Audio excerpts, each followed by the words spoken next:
तीसरे दिवस का पहला तकनीकी सत्र है और बड़े हर्ष का विषय है कि हमारे बीच में भारतीय ज्ञान परंपरा तो आज शुरू हुई है। जब हम लखनऊ विश्वविद्यालय में विद्यार्थी हुआ करते थे तो उस वक्त हम लोग को एक भारत गौरव, राष्ट्र गौरव एक पाठ्यक्रम शामिल किया गया और आज उसके लेखक हमारे बीच में है। तो मैं चाहूंगा कि देवियों और सज्जनों करतल ध्वनि से स्वागत करें प्रोफेसर रजनीश शुक्ला, कुलपति महात्मा गांधी अंतर्राष्ट्रीय हिंदी विश्वविद्यालय और भारतीय ज्ञान प्रणाली के संवाहक। पूरे कोरोना काल में जब पूरी दुनिया थम सी गई थी, दर्शन विभाग ने पूरे भारत में शिक्षा को जगाए रखा वेबिनार के माध्यम से। हमारे बीच में आईसीपीआर के भूतपूर्व चेयरमैन प्रोफेसर आरसी सिन्हा साहब भी हैं। आईसीपीआर ने और रजनीश सर ने बहुत कुछ वीडियो के माध्यम से लोगों को जागरूक किया। फिर बाद में तो बहुत सारे वेबिनार्स होने लगे। तो आज बिना चूंकि सत्र जो है सर 10 बजे से रोज आरंभ होता था, आज जो है हम लोग आराम से हैं और कल कल्चरल प्रोग्राम करके थोड़ा ज्यादा जनरस होस्ट हम हो गए तो सब घूमने निकल गए लोग। तो होस्ट को थोड़ा जनरस नहीं होना चाहिए, मुझे सबक मिला है, थोड़ा स्ट्रिक्टनेस रहनी चाहिए। तो मैं आमंत्रित करता हूं आसन पे ग्रहण करने के लिए प्रियंका जी, डॉक्टर प्रियंका ले आएंगी प्रोफेसर रजनीश शुक्ला सर को, जो इस सत्र के प्रथम वक्ता हैं। जी आप सर इसमें वक्ता करेंगे और चेयर करेंगे हमारे प्रोफेसर राम सरेख सिंह सर आ गए, सीखिए जी। प्रोफेसर राम सरेख सिंह सर भूतपूर्व विभागाध्यक्ष मगध विश्वविद्यालय बोध गया।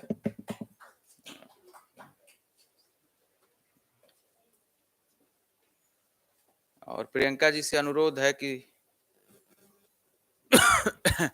प्रोफेसर आरसी सिन्हा सर हमारे बीच में उनको आसन तक ले आए। आइए सर बैठिए, आपके लिए आसन क्षण प्रति क्षण है। सर विराजे, बैठ।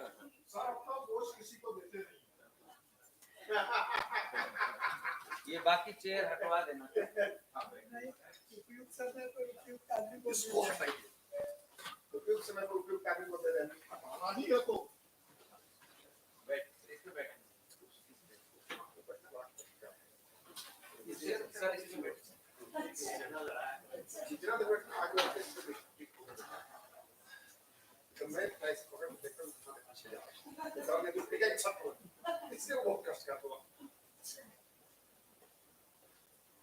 कविता जी से बोलिए। आप लोग विराजमान हो जा रहे हैं, इसके बाद क्या होता है 3 दिन में? आइए तो यहाँ आइए, स्वागत करिए।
नहीं वो खाली है जी।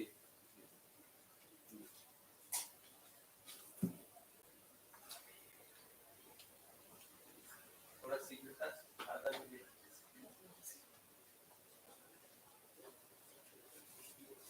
सेशन के हमारे अध्यक्ष थोड़ी तबीयत खराब हो गई थी, पहले दिन ज्यादा बैठा दिए थे।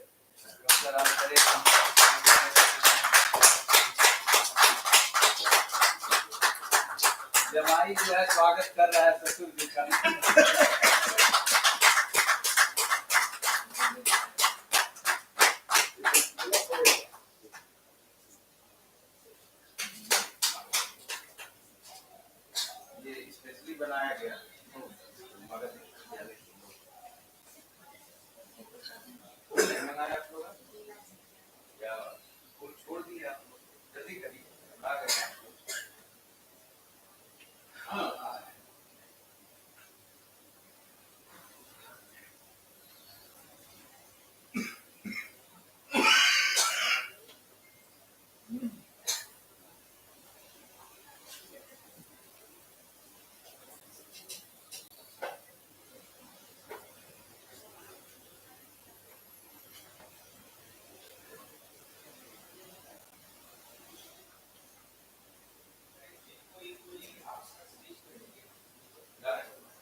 सर ये सम्मान जरूर एक बार और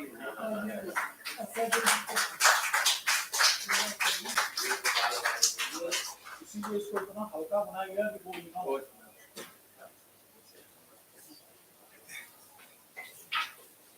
देवियों और सज्जनों, आज के ज्ञान यज्ञ का संयोजन हम कर रहे हैं और उस व्यक्ति के साथ कर रहे हैं जिन्होंने भारतीय ज्ञान परंपरा और भारतीय ज्ञान प्रणाली के लिए, मैं कह सकता हूं विश्वास पूर्वक कि भारतवर्ष में भारतीय ज्ञान परंपरा के लिए जो academic environment, academic resource, text book और पाठ्यक्रम तीनों स्थितियों में एक आधारशिला रखी है। मतलब एक शुरुआत वहां से हुई और आज भी महात्मा गांधी अंतर्राष्ट्रीय विश्वविद्यालय के जो ट्रांसलेशन डिपार्टमेंट से जो उनको मिला है भारत सरकार के द्वारा, और लगातार जो हिंदी के माध्यम से जो कार्य सेवा हो रही है वो अद्भुत है। और सर हमारे बीच में बहुत समय नहीं लेते, मैं सर से आग्रह करूंगा कि अपना वक्तव्य प्रारंभ करें। आपका छोटा सा जीवन परिचय मैं नहीं पढ़ रहा हूँ क्योंकि इस पे डिस्प्ले है, उसकी जरूरत नहीं है, सब अपने जी।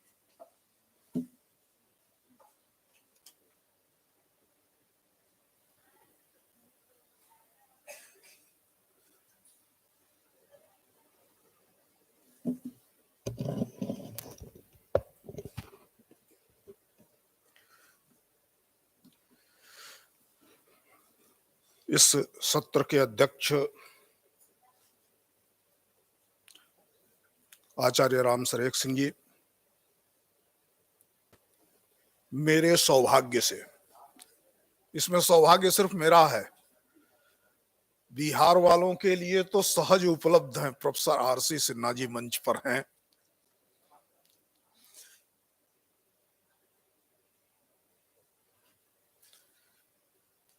सामने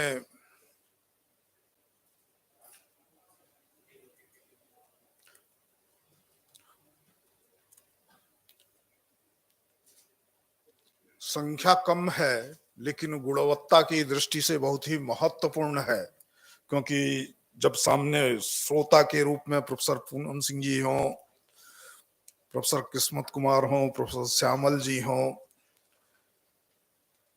डॉक्टर मौसमी जी, डॉक्टर रेखा जी और ऐसे न जाने कितने, सबके नाम लूंगा तो समय खराब करूंगा, क्योंकि हम सब एक दूसरे से परिचित हैं, एक दूसरे की क्षमताओं से भी परिचित हैं।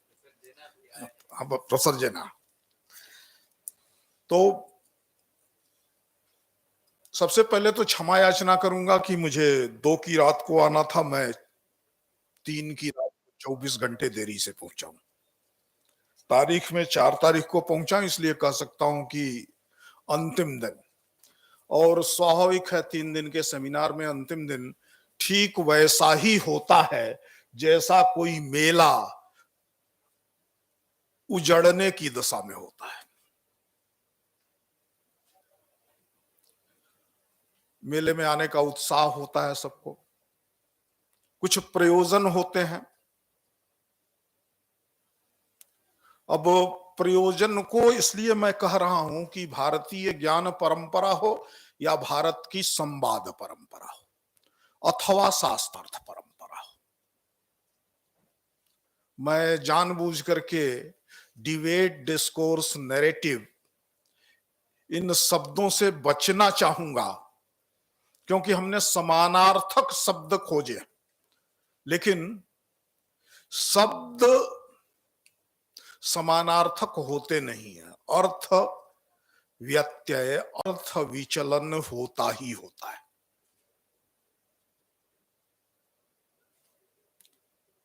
तो मेला किसी प्रयोजन से होता है, उत्साह से लोग जाते हैं। सामान्य तौर पर भारत में अधिकांश मेले के बारे में हम कल्पना कर सकते हैं कि किसी तीर्थ को केंद्र करके, किसी मंदिर को केंद्र करके, किसी उत्सव को केंद्र करके मेले प्रारंभ होते हैं। यानी वो तीर्थ, उत्सव, मंदिर उद्देश्य होता है जहां लोग जाते हैं। जब जाते हैं तो कुछ व्यापारी भी चले आते हैं, उन्हें सामान बेचना है, इसलिए वह तमाम चमक वाली व्यवस्थाएं बनाते हैं।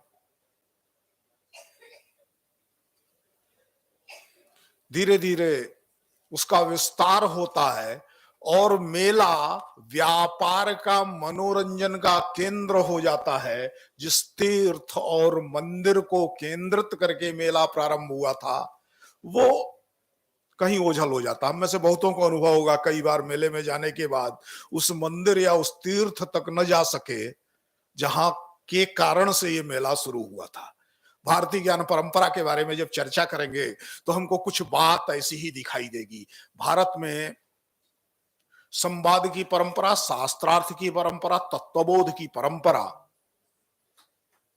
जिन उद्देश्यों और जिन प्रविधियों के आधार पर निर्मित हुई थी उनके बारे में भी विचार करेंगे तो ऐसा ही दिखाई देगा। एक कठिनाई और हुई है, हमने यूनिवर्सलिटी ऑफ नॉलेज इस कॉन्सेप्ट को स्वीकार करने के साथ एक बड़ी गलती की कि हमने यूनिवर्सलिटी ऑफ कल्चर या कल्चरल पोलरिटी को भी स्वीकार कर लिया। जब ज्ञान के सार्वभौमिकता की बात होती है तो वही ज्ञान सार्वभौमिक हो सकता है जिसमें इंद्रियानुभव का अंश ज्यादा हो। और पूरा पॉजिटिविस्ट मूवमेंट इसी के आधार पर खड़ा भी हुआ था। लेकिन जहां तक सांस्कृतिक विद्याओं का सवाल है, कल्चरल साइंसेस का सवाल है, ह्यूमैनिटीज का सवाल है, और इससे परे जाकर के विशुद्ध वैचारिक ज्ञान और संरचनाओं का प्रश्न है, इसमें यूनिवर्सलिटी का तात्पर्य संपूर्ण विश्व में एक ही प्रकार का अनुभव होना नहीं है। यहां यूनिवर्सलिटी और ऑब्जेक्टिविटी को कल्चरल यूनिवर्स और शेयरेबिलिटी से अधिक कुछ भी नहीं समझा जा सकता है। इस दृष्टि से दर्शन के क्षेत्र में, विशेषतः भारतीय दर्शन के क्षेत्र में जब हम डिबेट, डिस्कोर्स, नैरेटिव की बात करते हैं तो इसे एक कल्चरल वर्ड के आधार पर समझना पड़ेगा। ये कल्चरल वर्ड की और कल्चरल वर्ल्ड व्यू नहीं है, अपितु इसकी मनुष्य जीवन के व्यवहार में वास्तविक स्थिति भी है, वस्तुगत स्थिति भी है। और यह वस्तुगतता मनुष्यों के सहभागी होने के नाते, शेयर करने के कारण से होता है। विशेष करके इसको समझना होगा तो हम समझेंगे किस रूप में। तो जो ये कल्चरल इंपरेटिव्स है, ये कल्चरल इंपरेटिव्स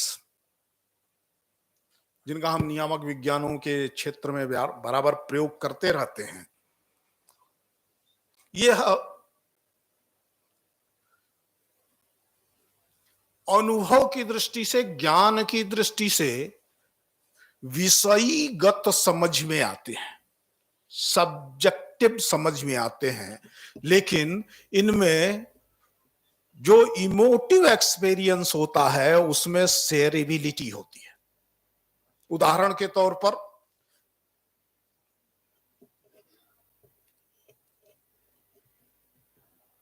भारतीय दृष्टि से विचार करें तो सुंदर आंख जब हम कहते हैं तो क्या तात्पर्य होता है, और एक हान जाति का मंडेरियन भाषी सुंदर आंख कहता है तो क्या तात्पर्य होता है, और एक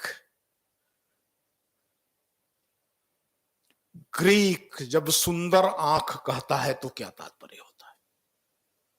ये सुंदर आंख, सुंदर नाक, सुंदर गला, इन सब के संदर्भ में सुंदरता की जो अभिव्यक्ति है, जिसको हम शेयर कर रहे होते इमेटिव एक्सप्रेशन होने के बाद भी, और हम समझ जाते हैं वो क्या कह रहे हैं, इसकी रचना कहां से होती है।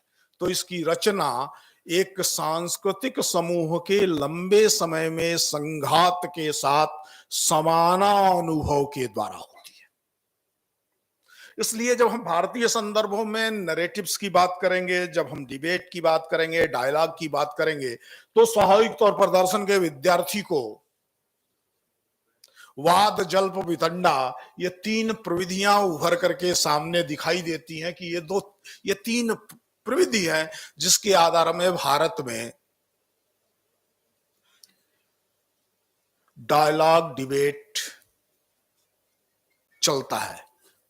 ये नैरेटिव कंस्ट्रक्शन की दृष्टि से उपयोगी है कि नहीं है, थोड़ा पीछे जाएंगे जब समग्र कथा की बात करेंगे, क्योंकि हमने पढ़ना ही प्रारंभ किया त्रिशः कथा। तीन प्रकार की विचार प्रणालियां हैं, तीन प्रकार से चिंतन किया जा सकता है। वाद विधि से किया जा सकता है, जल्प विधि से किया जा सकता है, वितंडा से किया जाता है। क्योंकि हमने मान लिया कि न्याय ही हमारे पास एक authentic mode of dialogue, discussion and debate है। ये सही है, लेकिन ये उतना ही सही नहीं है। हम सब बार बार एक पंक्ति की चर्चा सुनते रहे हैं भारतीय परंपरा में डायलॉग की दृष्टि से, वादे वादे जायते तत्वबोध। ये पंक्ति जिस रचना से ली गई है वो रचना ही डायलॉग की किताब है। रंभा सुख संवाद से ग्रहीत है। रंभा सुख संवाद में वादे वादे जायते तत्वबोध को कुछ न्याय वाक्यों के द्वारा समझाने की कोशिश की गई है। तीर्थे तीर्थे निर्मल ब्रह्म वृंदम, वृंदे वृंदे तत्व चिंतानुवाद, वादे वादे जायते तत्वबोध, बोधे बोधे भासते चंद्रचूड़। प्रत्येक तीर्थ पर निर्मल विचार करने वालों का संग है। प्रत्येक संघ में तत्व चिंतानुवाद होता है, यानी तत्व चिंता का संवाद चलता रहता है। उस तत्व चिंता संवाद से, तत्व चिंता अनुवाद से में जो वाद प्रक्रिया है, विचार को आगे ले जाने की प्रक्रिया को वाद प्रक्रिया कहते हैं। उस वाद प्रक्रिया के द्वारा प्रत्येक वाद से तत्वबोध होता है,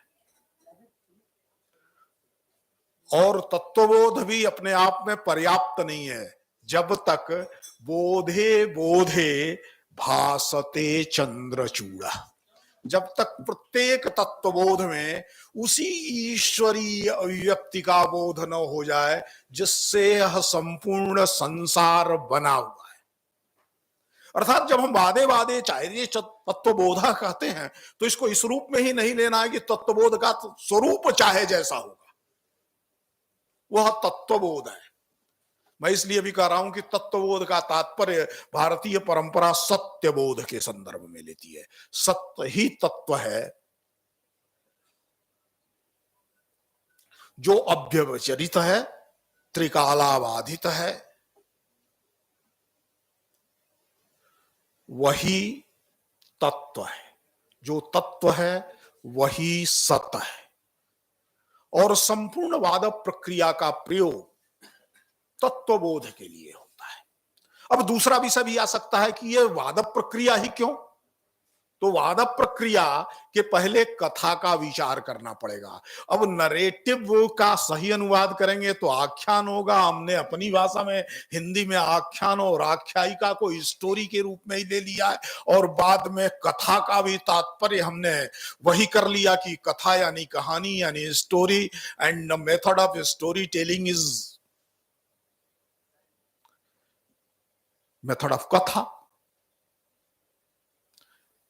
इन कुछ अनुवादों के कारण से हुआ संकट जो है, मैं उससे थोड़ा सा आपको अलग करना जरूर चाहूंगा। इसलिए भी परेशानी होती है कि न्याय सूत्र से लेकर के और परिशुद्धि तक कहीं भी कथा को परिभाषित करने का यत्न नहीं किया गया। 3 प्रकार की कथाएं होती, यहां से प्रारंभ होता है, और 3 प्रकार की कथाएं वाद, जल्प, वितंडा। सिद्धांत के विनिश्चय के लिए वाद का प्रयोग करेंगे, डायलॉग को जीतना है, डिबेट को जीतना है तो जल्प का प्रयोग करेंगे, और कुछ भी नहीं करना है, केवल और केवल सर्वमत प्रत्याख्यान करना है, सबका रेफुटेशन करना है, एक प्रकार के निहिलिज्म की ओर ले जाना है, तो वितंडा का प्रयोग करेंगे। अब कथा क्या है, तो कथा को सिर्फ न्याय शास्त्र का एक ही ग्रंथ है जो कथा को परिभाषित करता है। वरदराज तार्किक रक्षा संग्रह में कथा का लक्षण करते हुए कहते हैं, नाना प्रवृत्ति को वाक्य विस्तर कथा। विविध प्रकार के स्टेटमेंट से जब वाक का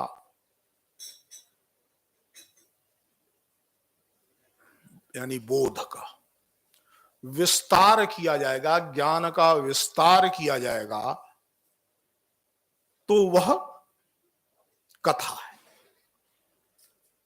यानी कथा समग्रता में method of dialogue and discussion है। हम डिबेट की बात बाद में करेंगे, क्योंकि डिबेट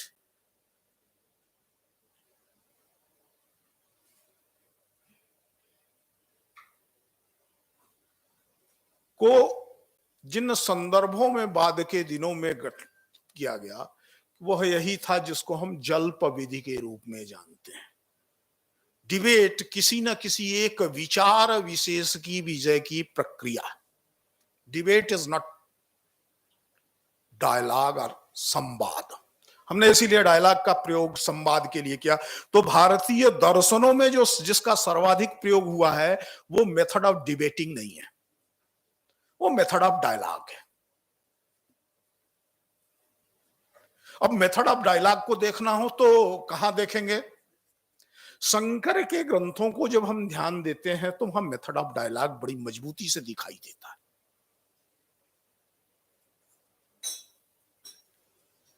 एक प्रश्नकर्ता, मेथड ऑफ डायलॉग का सबसे बड़ा उदाहरण तो उसे भगवत गीता है, लेकिन हम दर्शन के विद्यार्थियों को शंकराचार्य की भाषा ज्यादा आसानी से समझ में आ जाती है। एक विद्यार्थी के रूप में, एक जिज्ञासा करने वाले, a person who is in quest of knowledge, उसके द्वारा उठाए गए प्रश्न, कितने प्रकार के प्रश्न हो सकते हैं और उन सभी प्रश्नों का समाधान कैसे होगा, और सिर्फ सभी प्रश्नों का समाधान मात्र उद्देश्य नहीं है। एक अनुरोध करूंगा, जो पीछे स्टूडेंट बैठे हुए हैं, इन कुर्सियों की साइज इतनी बड़ी है कि आपके चेहरे मुझे दिख नहीं रहे हैं, तो थोड़ा आगे आ जाइए।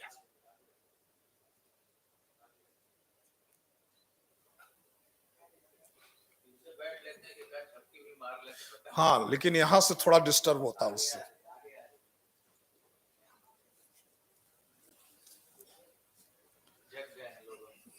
तो मेथड ऑफ डायलॉग की दृष्टि से विचार करेंगे तो होता क्या है? प्रश्न खड़े होते हैं, उन प्रश्नों का उत्तर होता है। भारतीय जो वाद विधि है वो पद पदार्थ में विचार की विधि है। Every word have a distinct meaning, and every meaning is expressed by a distinct word. प्रत्येक शब्द के लिए शब्द एक विशिष्ट अर्थ रखता है और प्रत्येक अर्थ किसी विशिष्ट शब्द के द्वारा ही अभिव्यक्त किया जा सकता है, और यह जो विशिष्टता है वही शब्द और अर्थ के बीच नित्य संबंधों की कल्पना है।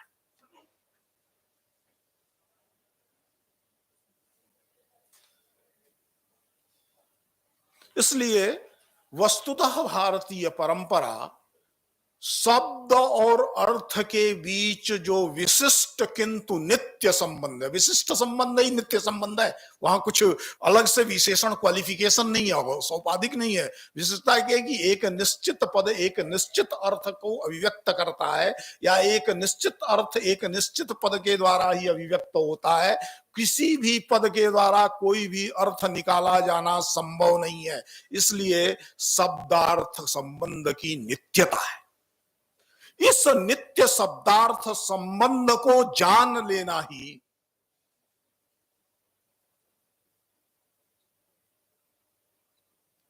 वाद विधि के द्वारा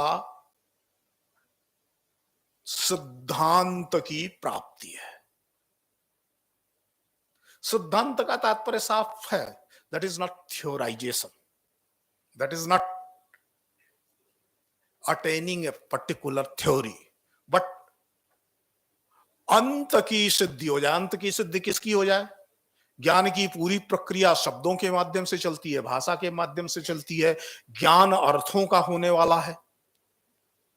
तो अर्थ और शब्द के बीच के जो नित्य संबंध हैं, उन नित्य संबंधों को जान लेना ही सत्य है। शंकर की इस मेथोडोलॉजी को कहिए तो क्या करते हैं, सबसे पहले शब्दार्थ संबंध पर ही प्रश्न खड़ा करते हैं।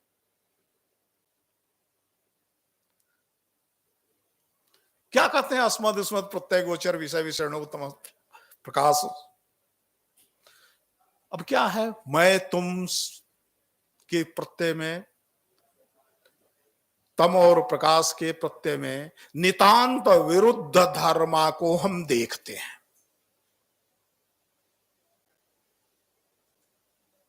जो सत्य है वो इस अनंत धर्मात्मक विरुद्ध धर्मा अनुभव से अतिरिक्त है। सत्य तो वही होगा, पहले का त्रिकालाबाधित व्यभिचरित, जब होगा कोई ज्ञान तो ही सत्य ज्ञान होगा, और सत्य ज्ञान की प्राप्ति ही सिद्धांत प्राप्ति है। वो सत्य ज्ञान का एक ही रूप नहीं है। अब इस एक रूप क्यों नहीं है, इसके लिए भी एक डायलॉग मेथड के द्वारा एक पूरी किताब फिलोसफी की लिखी गई। हम सब लोग उसको पढ़ते हैं, लेकिन शायद उस रूप में नहीं पढ़ते हैं। उसकी तरफ आपका ध्यान पूरा करते हुए बात को पूरा करूंगा। कितना मिनट और मुझे बोलना है? ठीक है, मुझे 5 मिनट लेकिन पहले बताइएगा। तो शंकराचार्य करके आ रहे हैं, उन्होंने एक पूर्व मान्यता ली है। फिलोसफी विदाउट प्रीसपोजिशन होता नहीं है, दर्शन बिना प्रीसपोजिशन के संभव नहीं है, और प्रीसपोजिशन जो होगा वो स्पेकुलेशन ही होगा। हम सोशल साइंसेस के और पॉजिटिविस्ट मूवमेंट के दबाव में इतना अधिक आ गए कि हमें लगने लगा कि हाइपोथेसिस बनाना है तो उसको भी किस प्रकार से प्रीसपोजिशन लेस नॉन स्पेकुलेटिव हाइपोथेसिस की निर्मिति करेंगे। वस्तुतः फिलोसफी जब हम कर रहे होते हैं, हम जब वैचारिक स्तर पर वस्तुओं का विश्लेषण कर रहे होते हैं, तो it's impossible to think without something presupposed और प्रेजेंट। तो प्रिज्यूम तो करना पड़ेगा, प्रीसपोज तो करना पड़ेगा। शंकराचार्य ने एक छोटा सा प्रीसपोजिशन दिया है, ब्रह्म सत्यम जगन मिथ्या। अब ब्रह्म क्या है? अब देखेंगे किस प्रकार से परिवर्तन आता है अर्थों का। जो संहिता में ब्रह्म शब्द है वो बृहणोति इति ब्रह्म है, जो विस्तारित होता है, जो बढ़ता है, और बढ़ेगा तो वही जो नाम रूपात्मक होगा। लेकिन शंकराचार्य जब ब्रह्म का अर्थ कर रहे हैं तो सच्चिदानंद के रूप में कर रहे हैं। सर्व खलमिदम ब्रह्म कर रहे हैं। सर्व खलमिदम ब्रह्म जब हो जाएगा तो उसमें बढ़ने की संभावना तो होगी नहीं, क्योंकि सर्व से अधिक विस्तार तो संभव नहीं है। तो निरंतर बढ़ने की जो प्रक्रिया है, शंकराचार्य अर्थ का अनर्थ नहीं कर रहा है। बृहणोति इति ब्रह्म, इस अवधारणा को जो विस्तारित होता है वही ब्रह्म है, इसको विस्तार की आत्यंतिक स्थिति में ले जाते हैं। स्पिनोजा ने भी अपनी मेथोडोलॉजी में इसी का प्रयोग किया था, इसलिए हमको आसानी से, इसीलिए मैं शंकर की बात कर रहा हूं कि तो अब यह ब्रह्म एक रूप में स्पष्ट हो गया। अब उस परीक्षा करना शुरू करते हैं, और परीक्षा की प्रक्रिया भी उदाहरणों के साथ करते हैं। अब भारतीयवाद पद्धति का एक महत्वपूर्ण विषय है कि यहां अगर दृष्टांत नहीं मिलता है तो आप कोई निष्कर्ष नहीं निकाल सकते हैं। दृष्टांत तो चाहिए, इसलिए वह दृष्टांतों के आधार पर, अब दृष्टांत को हम एनालॉजी नहीं समझ सकते, वह उस रूप में एग्जाम्पल्स भी नहीं है जैसा हम एग्जाम्पल के रूप में देते थे। इसका भी पद का अर्थ जो है इस दृष्टांत शब्द में ही छपा है। दृष्टि का जहां अंत होता है, यानी हमारे इंद्रियानुभव की सीमा का जहां अंत होता है, उससे आपको बताना पड़ेगा। शब्दार्थ का संबंध बताने की पूरी प्रक्रिया में इंद्रियानुभव का अपलाप करके नहीं चला जा सकता है।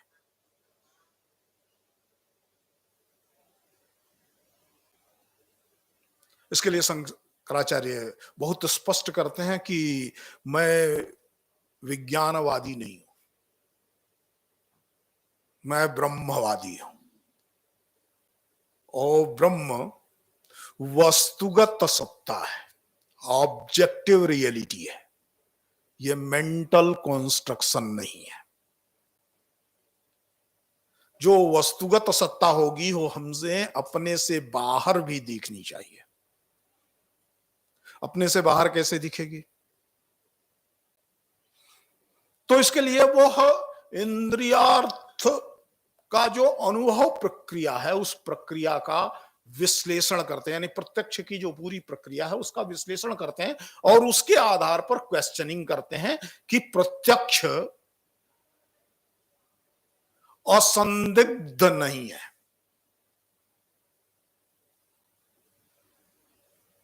अब प्रत्यक्ष असंदिग्ध नहीं है तो प्रत्यक्ष अनुभव हो रहा ज्ञान भी असंदिग्ध नहीं हो सकता है। वह प्रत्यक्ष संदिग्ध है तो अनुमान तो प्रत्यक्ष पृष्ठभावी प्रक्रिया है, तो उसमें भी संदेह होगा। तो दो प्रकार के ज्ञान प्रक्रिया को वो कहते हैं कि अंततः हमें दो प्रकार की ज्ञान प्रक्रिया को स्वीकार करना पड़ेगा। एक तो शब्द को स्वीकार करना पड़ेगा, जिसको बाद में हम लोगों ने वेद प्रामाण्य के रूप में ग्रहण कर लिया, वो शब्द प्रामाण्य है। और दूसरा अनुपलब्धि को स्वीकार करना पड़ेगा। अनुपलब्धि के को वो कहते हैं कि भाई उपलब्ध होने का तात्पर्य एक ही कालखंड में उपलब्ध होना नहीं है। जो भूत में नहीं था और भविष्य में नहीं रहेगा, इस समय उसकी उपलब्धि उसकी सत्ता को निर्धारित नहीं कर सकती है।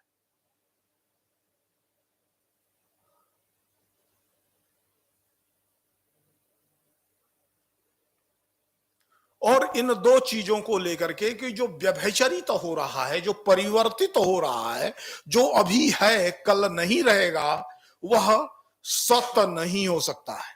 सत्य वही है जो त्रिकाल में सत्तावान है। अब त्रिकाल में सत्तावान क्या है? तो ज्ञान के सिवाय और कोई चीज तीनों कालों में सत्तावान नहीं होती है। इसलिए कि ज्ञान को प्राप्त करना पड़ेगा।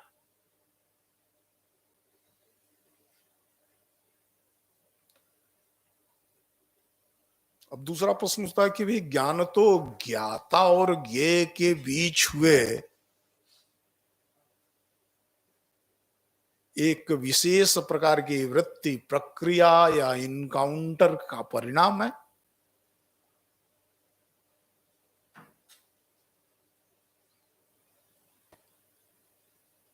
तो फिर वही कहते हैं कि अगर ऐसा होगा तो ज्ञान जब स्वयं विषय बनेगा तो फिर वह किसी ज्ञाता के विविक्षा के अधीन हो जाएगा। इस प्रकार से जो आज ज्ञान है वह कल ज्ञान उसी प्रकार से नहीं रहेगा। इसलिए उसमें भी ज्ञान को यदि ज्ञाता और ज्ञेय दोनों के बीच हुए किसी वृत्ति, किसी व्यवसाय, किसी क्रिया के फल के रूप में जब स्वीकार किया जाएगा तो वह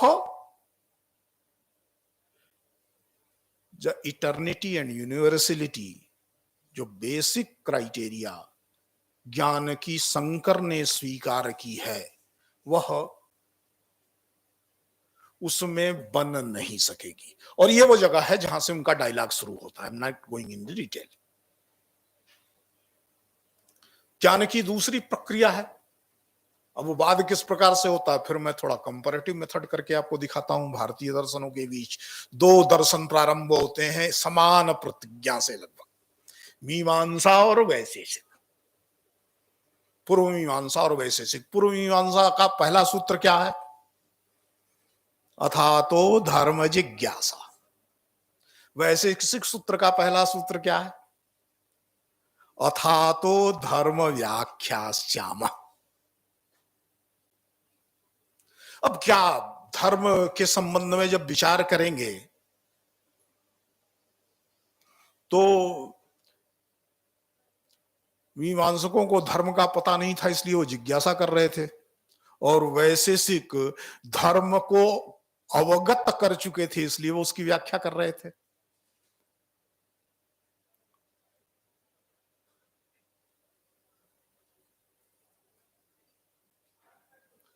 या एक में धर्म कहीं छिपा हुआ था इसलिए उसको खोजना था, एक में धर्म हाथ में आंवले की तरह प्राप्त था तो उसको व्याख्या कर देनी थी। ऐसा है क्या? धर्म पद एक ही है, लेकिन ये धर्म पद दो विशिष्ट प्रकार के अर्थों को व्यक्त कर रहा है। एक धर्म के आधार पर क्रिया की, कर्म की, दूसरा धर्म पद के आधार पर गुण की बात कर रहा है। तो जब गुण की बात होगी तो उसकी व्याख्या की जा सकती है। किसी पर्टिकुलर सब्सटेंस में क्या क्या एट्रीब्यूट्स हैं ये बताया जा सकता है। लेकिन जब धर्म क्रिया होगी तो उसे बताया नहीं जा सकता है, उसे जाना जा सकता है, उसे किया जा सकता है। और धर्म क्रिया है, धर्म ज्ञान गुण है, ये कैसे पता चलेगा? इसके पीछे क्या है? तो फिर यहां पर पूरी वाद प्रक्रिया को चलाने के लिए कुछ छोटे प्रिसपोजिशंस की जरूरत पड़ती है। तो संसार को मीमांसक नित्य तो मानते हैं लेकिन मोमेंट्री मानते हैं। मोशनफुल, नॉट मोमेंट्री बट मोशनफुल मानते हैं, डायनेमिक मानते हैं। नित्यता का तात्पर्य उनके यहां स्टैटिक रियलिटी नहीं है, नित्यता का तात्पर्य डायनेमिक रियलिटी है। डायनेमिक रियलिटी होती है तो गति होती है। संपूर्ण क्रिया को गति के आधार पर ही समझा जा सकता है। अब गति होगी, क्रिया होगी तो उसका परिणाम भी होगा, फल होगा।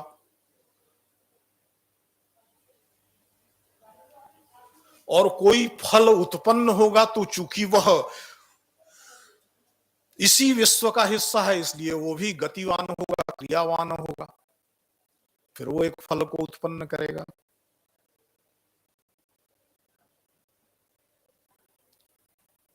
लेकिन कभी कभी दिखाई देता है कि गति तो हुई, क्रिया तो हुई, परिणाम दिखता नहीं है। जब परिणाम दिखता नहीं है तब क्रिया धर्म रूप जो स्थिति है उसको जानने की उत्कंठा उत्पन्न होती है। इसलिए मीमांसक धर्म को जिज्ञासा से प्रारंभ करते हैं। ये सारे डिस्कशन हम जिस रूप में मीमांसकों का बड़ा मजेदार सफर, स्वामी का बड़ा मजेदार, बड़ी मजेदार प्रतिज्ञा, वो साफ साफ शब्दों में कहते हैं कि मैं अपने पूरे भाष्य में किसी भी पद का उससे अलग अर्थ नहीं करूंगा जो लोक में प्रयुक्त होता है। यानी प्रत्येक पद का, वेदों में प्रयुक्त होने वाले प्रत्येक पद का जो अर्थ मैं करूंगा वो इंद्रियानुभव के जगत में जिन अर्थों में प्रयोग होता है उसी में करूंगा।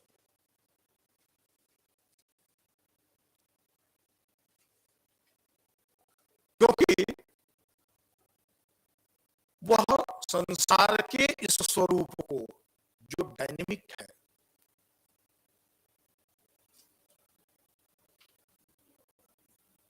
लेकिन नित्य है, इस रूप में स्वीकार करते हैं। और ये नित्यता और डायनेमिक्स दोनों एक साथ, इटर्निटी और डायनेमिक्स एक साथ तभी बनेगा जब साइकिलिक टाइम होगा।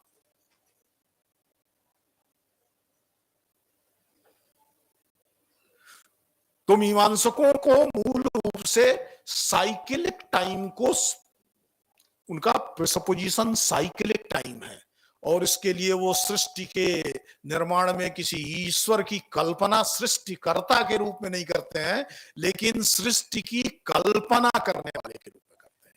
यथा धाता पूर्वम अकल्पयत, जैसा ईश्वर ने पूर्व में कल्पना की थी। हर बार जो सृष्टि बनती है वह पूर्व कल्पना के अनुरूप ही होती है, और पूर्व कल्पना के अनुरूप होना उसकी नित्यता है। और नित्य बार बार होता है, इसलिए उसे साइकिलिक मानना ही पड़ेगा।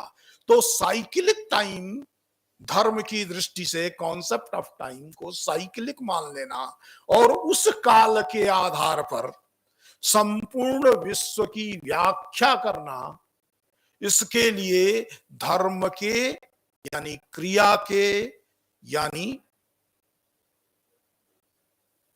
यज्ञ के स्वरूप को जानने की जिज्ञासा करने की वो बात करते हैं।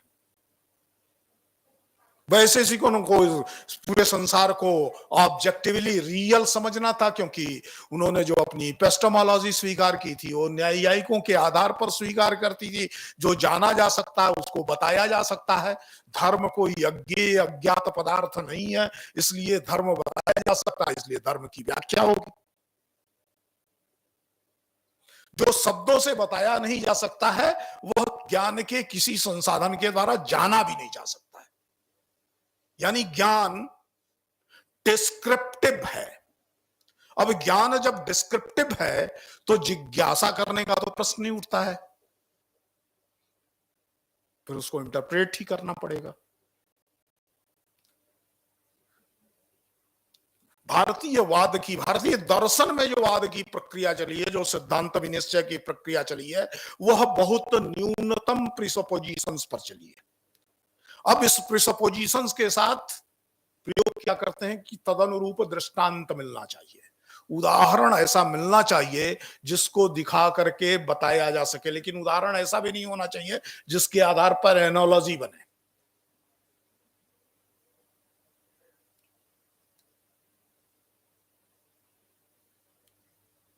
दूसरा महत्वपूर्ण बात है, ज्ञान के स्वरूप को लेकर के भारतीय दर्शनों में विविध प्रकार की चर्चाएं चलती हैं।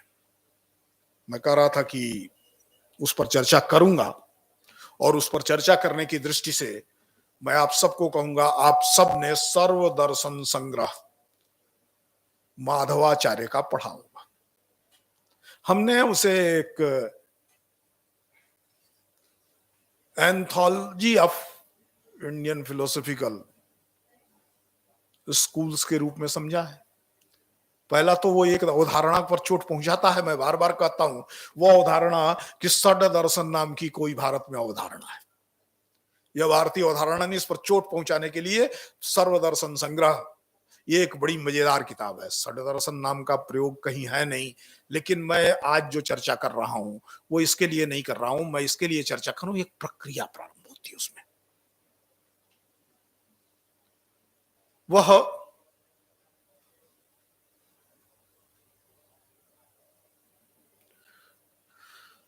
चेतना के स्वरूप पर विचार करता है,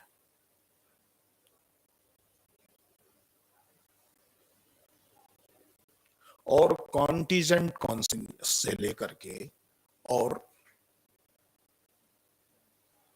नॉन ड्यूअलिज्म ऑफ आत्मन तक जाता है। उसके उसके पूरे लेयर्स हैं।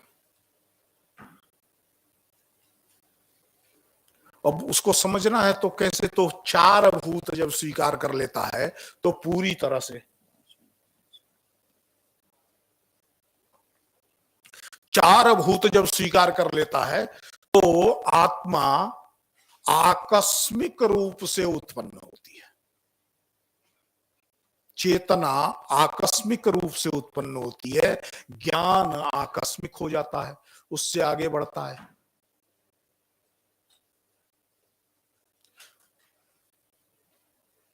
तो वह गुण के रूप में स्वीकार करता है जैनियों में, फिर वह नित्य गुण के रूप में स्वीकार करता है,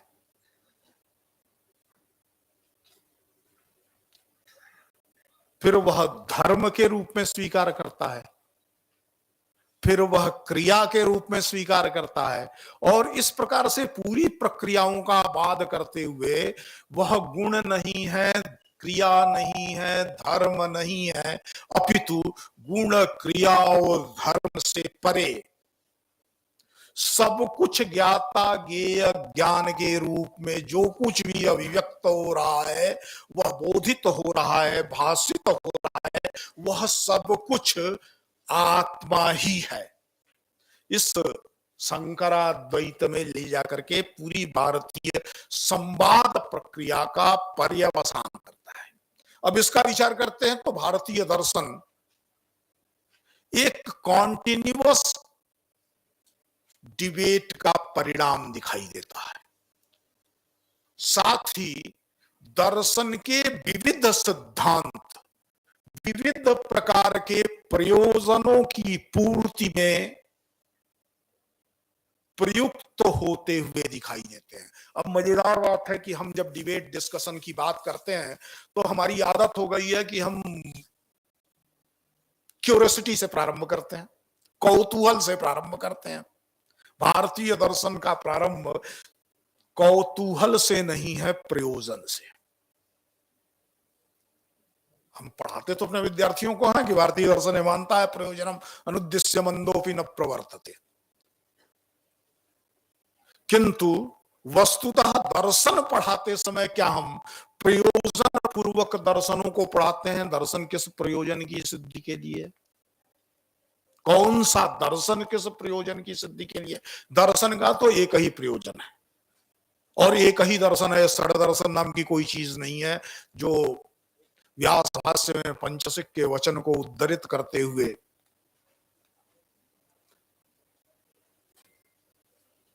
कहा गया, एको ही दर्शनम ख्यातिरेव दर्शनम। एक ही दर्शन है और वह क्या है? ज्ञान।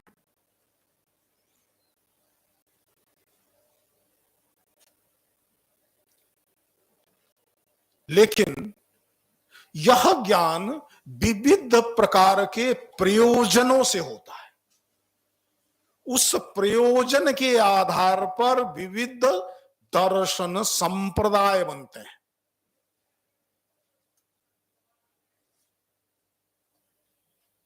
क्योंकि हम दो ही शब्द का प्रयोग करते हैं, सिक्स सिस्टम ऑफ फिलोसफी या सिक्स फिलोसफी, षड दर्शन या षड दर्शन तंत्र। लेकिन वस्तुतः ये षड दर्शन संप्रदाय है और संप्रदाय के निश्चित प्रयोजन से ही होता है। उसको षड दर्शन कार सर्व षड दर्शन समुच्चय में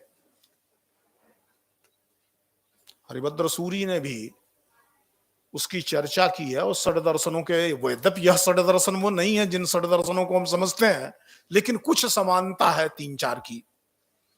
तो उनके प्रयोजनों का उल्लेख किया। वो प्रयोजन थे देवता, वो प्रयोजन था उपासना, वह प्रयोजन था कर्म। परंतु भारतीय परंपरा में प्रत्येक दर्शन देवता, कर्म या उपासना की दृष्टि से स्थापित नहीं है। दर्शन सामान्य की दृष्टि से दुख मुक्ति प्रयोजन है, लेकिन संप्रदाय की दृष्टि से प्रत्येक दर्शन में दुख मुक्ति के अलग अलग स्वरूप हैं। वह उनके जिज्ञासा प्रकरण से प्रारंभ होता है। अब जैसे बुद्धिज्म की बात करें, अगर उसकी बात छोड़ देंगे तो ये ठीक नहीं होगा, क्योंकि डायलॉग मेथड तो कहीं दिखाई देता है भारत में, एकदम साफ साफ सामने खड़ा होकर के दिखाई दे रहा हो तो डायलॉग मेथड बुद्ध वचनों में दिखाई देता है। तो बुद्ध डायलॉग के आधार पर जिस फिलोसॉफिकल वर्ल्ड व्यू की रचना कर रहे हैं वो है क्या? तो उसका उद्देश्य, उसका प्रयोजन दुख मुक्ति है, ज्ञान प्राप्ति है, अविद्या से मुक्ति है। अविद्या से मुक्ति सामान्य तौर पर हम देखेंगे, लेकिन अविद्या से दुख होता है और दुख से मुक्ति है। दुख है, अविद्या उसका हेतु है। जो है अनुभूय है, उससे मुक्त होना है तो उसके हेतु का नाश करना पड़ेगा। इस नाते मुक्ति के अतिरिक्त, निर्वाण के अतिरिक्त बुद्धिज्म में पुरुषार्थ कुछ नहीं है। फिर भी अब धर्म कीर्ति जैसा चिंतक प्रतिज्ञा करता है, सब सर्व पुरुषार्थ सिद्धि सम्यक ज्ञान पूर्वकम सर्व पुरुषार्थ सिद्धि अतस्तदुत्पाद्यते। सम्यक ज्ञान पूर्वक सर्व पुरुषार्थ सिद्धि होती है। अब ये सर्व क्या है? जब सर्व को हम एक सेट कॉन्सेप्ट में सोचेंगे तो सर्व पुरुषार्थ का तात्पर्य धर्म अर्थ काम मोक्ष। क्या धर्म अर्थ काम बौद्धों के द्वारा स्वीकृत पुरुषार्थ नहीं है? यहां सर्व को फिर उसी अर्थ में लेना पड़ेगा, एकांतिकता के अर्थ में, सर्व समावेशिता के अर्थ में, बाह्य प्रपंचों का निषेध करता हुआ सत्य को स्वीकार करने के अर्थ में। ये भारतीय परंपरा जिस डायलॉग और डिबेट के मोड में चलती है, उस डायलॉग और डिबेट के मोड पर चलने के लिए शब्दों और पदों के सही अर्थ को जानना आवश्यक है। सिर्फ ये नहीं जानना आवश्यक है, मैं वाल्टेयर की याद दिलाना चाहूंगा, जो कहता है कि यदि आपको मुझसे बात करना, डिबेट करनी है, तो सबसे पहले आप अपने शब्दों की परिभाषा दे दीजिए। आप किस पद का किस अर्थ में प्रयोग कर रहे हैं ये बता दीजिए। भारतीय परंपरा यहीं से प्रारंभ होती है, क्योंकि शब्द पद किसी अर्थ संरचना को अभिव्यक्त कर रहे हैं, मीनिंग कॉन्स्ट्रक्ट को अभिव्यक्त कर रहे हैं। अब वो मीनिंग कॉन्स्ट्रक्ट आप क्या है, इसको समझे बिना जब विचार की प्रक्रिया चलाई जाती है तो कठिनाई होती है।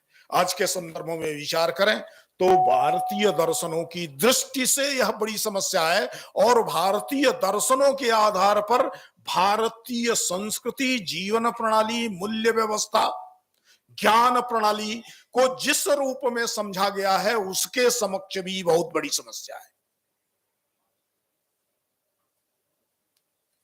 हमने शब्दों की समानार्थकता के आधार पर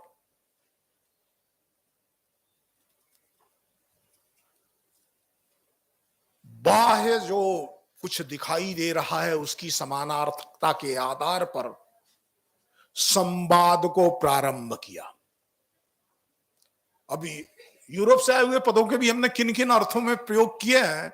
अब ये सेकुलरिज्म शब्द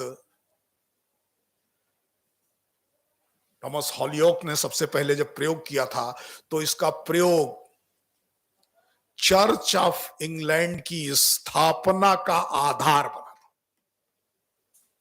ये कैथोलिक क्रिश्चियनिटी के विरुद्ध ब्रिटेन के स्टेट के रिवोल्ट का आधार था, जिसमें पोप और सीजर के बीच वास्तविक विभाजन दुनिया में सामने आया था कि हम दुनिया को सेकुलर और स्पिरिचुअल इन दो खांचों में बांटें। मैं स्पिरिचुअल बहुत सोच समझ के कह रहा हूं, वहां तो रिलीजियस ही था। अब जो सेकुलर है वो स्पिरिचुअल नहीं हो सकता है, जो इहलौकिक है वो पारलौकिक नहीं हो सकता है, और जो पारलौकिक है वह इहलौकिक नहीं हो सकता है।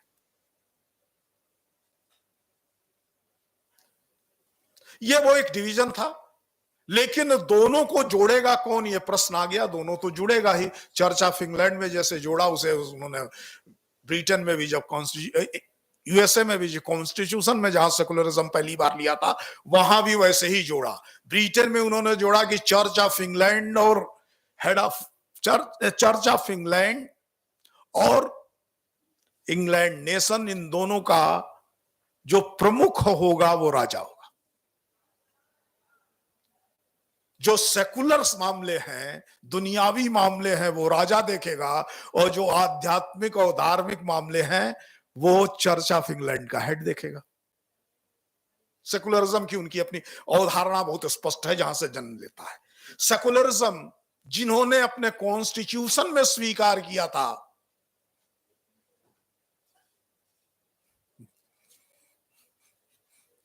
दो 240 साल पहले, वो उस कॉन्स्टिट्यूएंट असेंबली की बैठक बाइबिल की प्रार्थना से शुरू किए थे। उसकी अध्यक्षता एक क्रिश्चियन प्रीस्ट ने की थी, और उसका समापन भी बाइबिल की प्रार्थना के साथ हुआ था। उसके आधार पर जब पहले चुनाव संपन्न हुए तो जो ओथ हुआ था वो भी बाइबिल पर हाथ रख करके, बाइबिल की सौगंध खा करके हुआ था। सीनेट की जो पहली बैठक हुई थी वह भी बाइबिल की प्रार्थना से हुई थी। अब सेकुलरिज्म, वो हाँ सही अर्थों में सेकुलरिज्म सब चल रहा है। मैं बहुत साफ शब्दों में कहूंगा, सेकुलरिज्म और division between spiritual and material,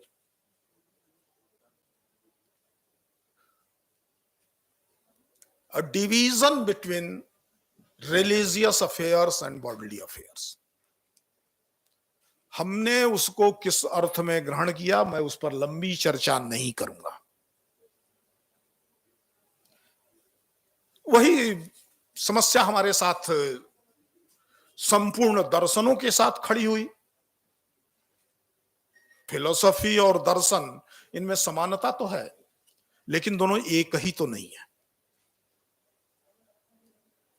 इसलिए वो दर्शन का अनुवाद इंडियन फिलोसफी करते हैं, वो सावधान है।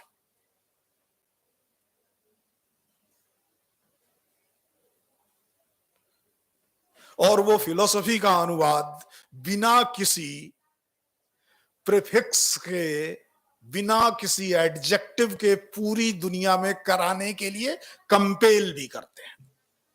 हम जानते हैं क्या फिलोसफी का रिलीजियस फाउंडेशन नहीं है? फिलोसफी का एक दूसरा भी हिस्सा है कि अगेंस्ट रिलीजन उसका रिवोल्ट भी है। तो या तो वो रिलीजन के साथ रहा या वो रिलीजन के विरुद्ध रहा है। दोनों को समन्वित करके फिलोसफी के चलने का इतिहास यूरोप के अंदर तो नहीं प्राप्त होता है। In spite of all, we are trying to compare the philosophy and दर्शन ऑन सेम लोकस। इसलिए dialogue, debate and creation of narratives, इनकी बात करने के लिए ठीक से डायलॉग हो सके तो वॉल्टेयर को याद करने की जरूरत है। ठीक से डिबेट हो सके तो पर्पस ऑफ डिबेट स्पष्ट होना चाहिए, क्योंकि डिबेट किसी भी रूप में वितंडा नहीं हो सकता है।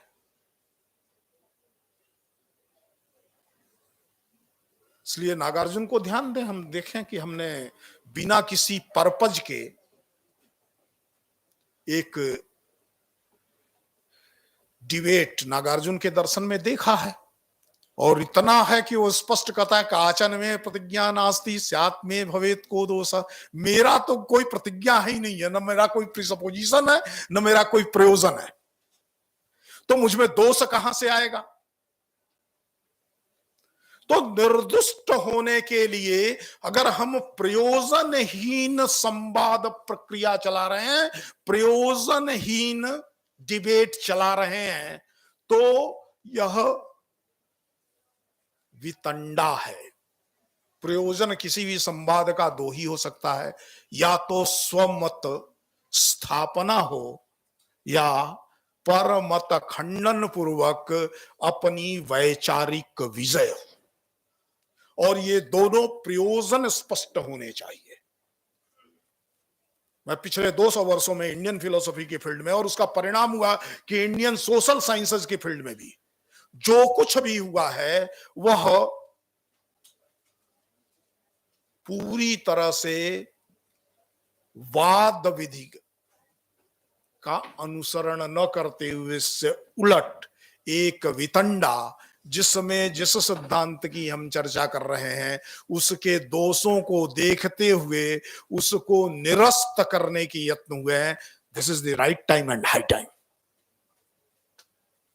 To rejuvenate and revitalise the Indian method of philosophising. दर्शन प्रक्रिया को केवल दर्शन के क्षेत्र में नहीं, अपितु भारत के अंदर मानविकी और समाज विज्ञानों के सर्वत्र क्षेत्र में दार्शनिकीकरण की जो भारतीय प्रक्रिया है, उस भारतीय प्रक्रिया को पुनर्स्थापित किया जाए। इस अनुरोध के साथ मैं अपनी बात को पूरा करता हूं।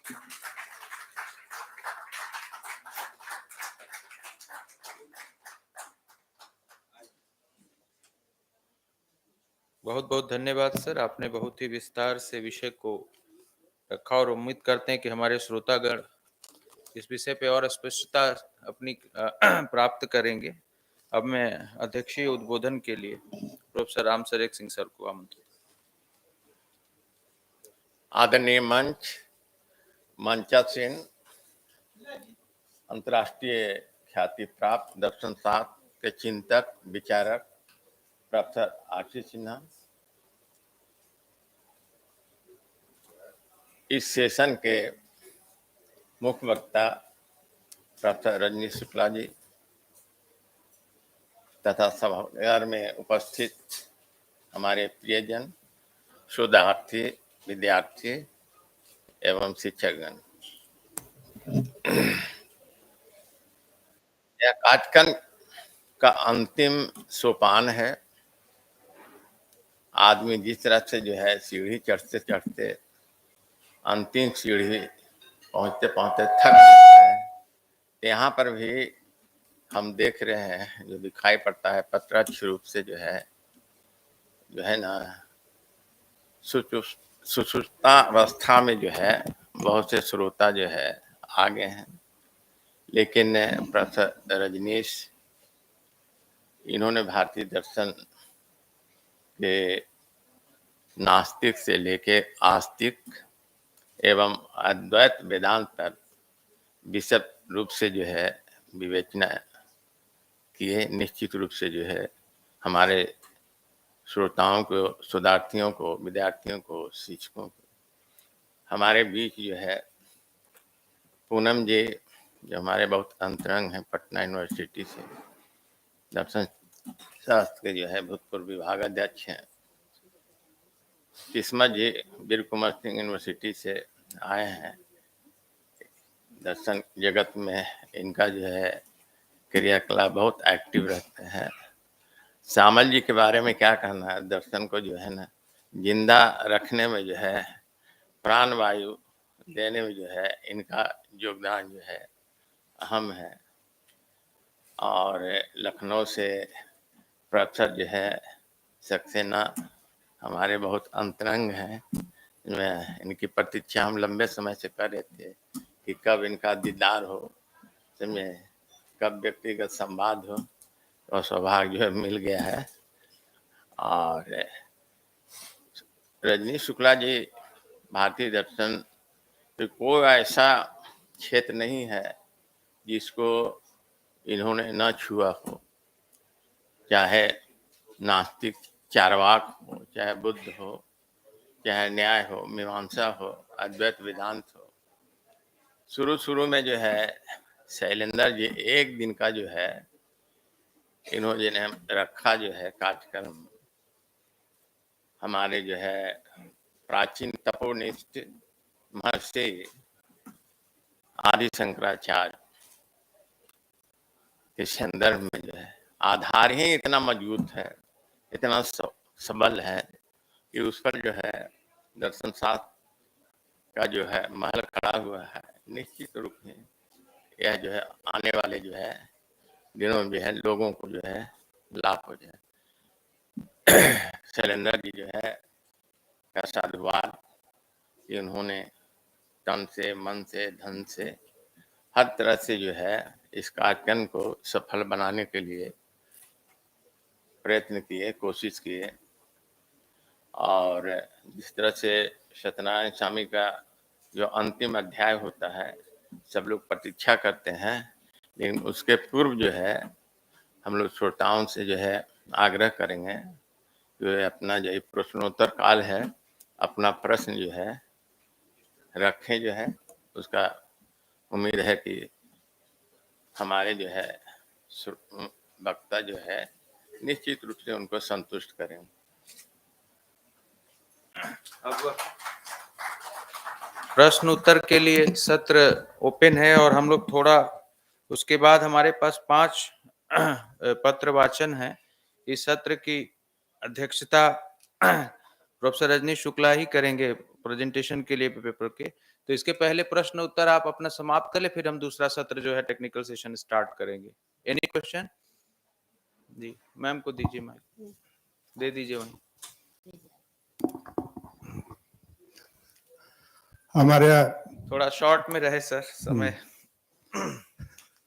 आपका पांडित्यपूर्ण व्याख्यान सुनकर ज्ञानवर्धन हुआ और हमारे प्रश्न करने का मुख्य उद्देश्य आपसे संवाद स्थापित करना है और आपके स्मृति पटल पर अपनी उपस्थिति दर्ज करनी।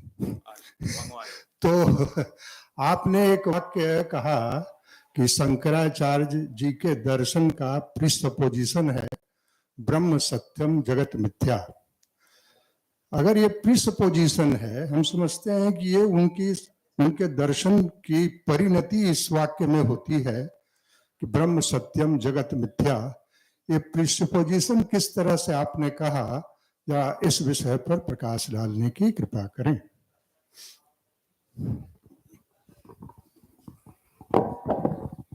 कठिनाई वही है जिसकी मैं बात कर रहा था। पूरी भारतीय दर्शन की विचार परंपरा में प्रीसपोजिशन नाम की कोई चीज नहीं होती, प्रतिज्ञा होती है। और जो निगमन होना चाहिए, निष्कर्ष होना चाहिए, वो संपूर्णतः प्रतिज्ञा वाक्य ही होना चाहिए। प्रतिज्ञा करते समय किसी किस्म के प्रमाण प्रामाण्य की चर्चा नहीं होती है।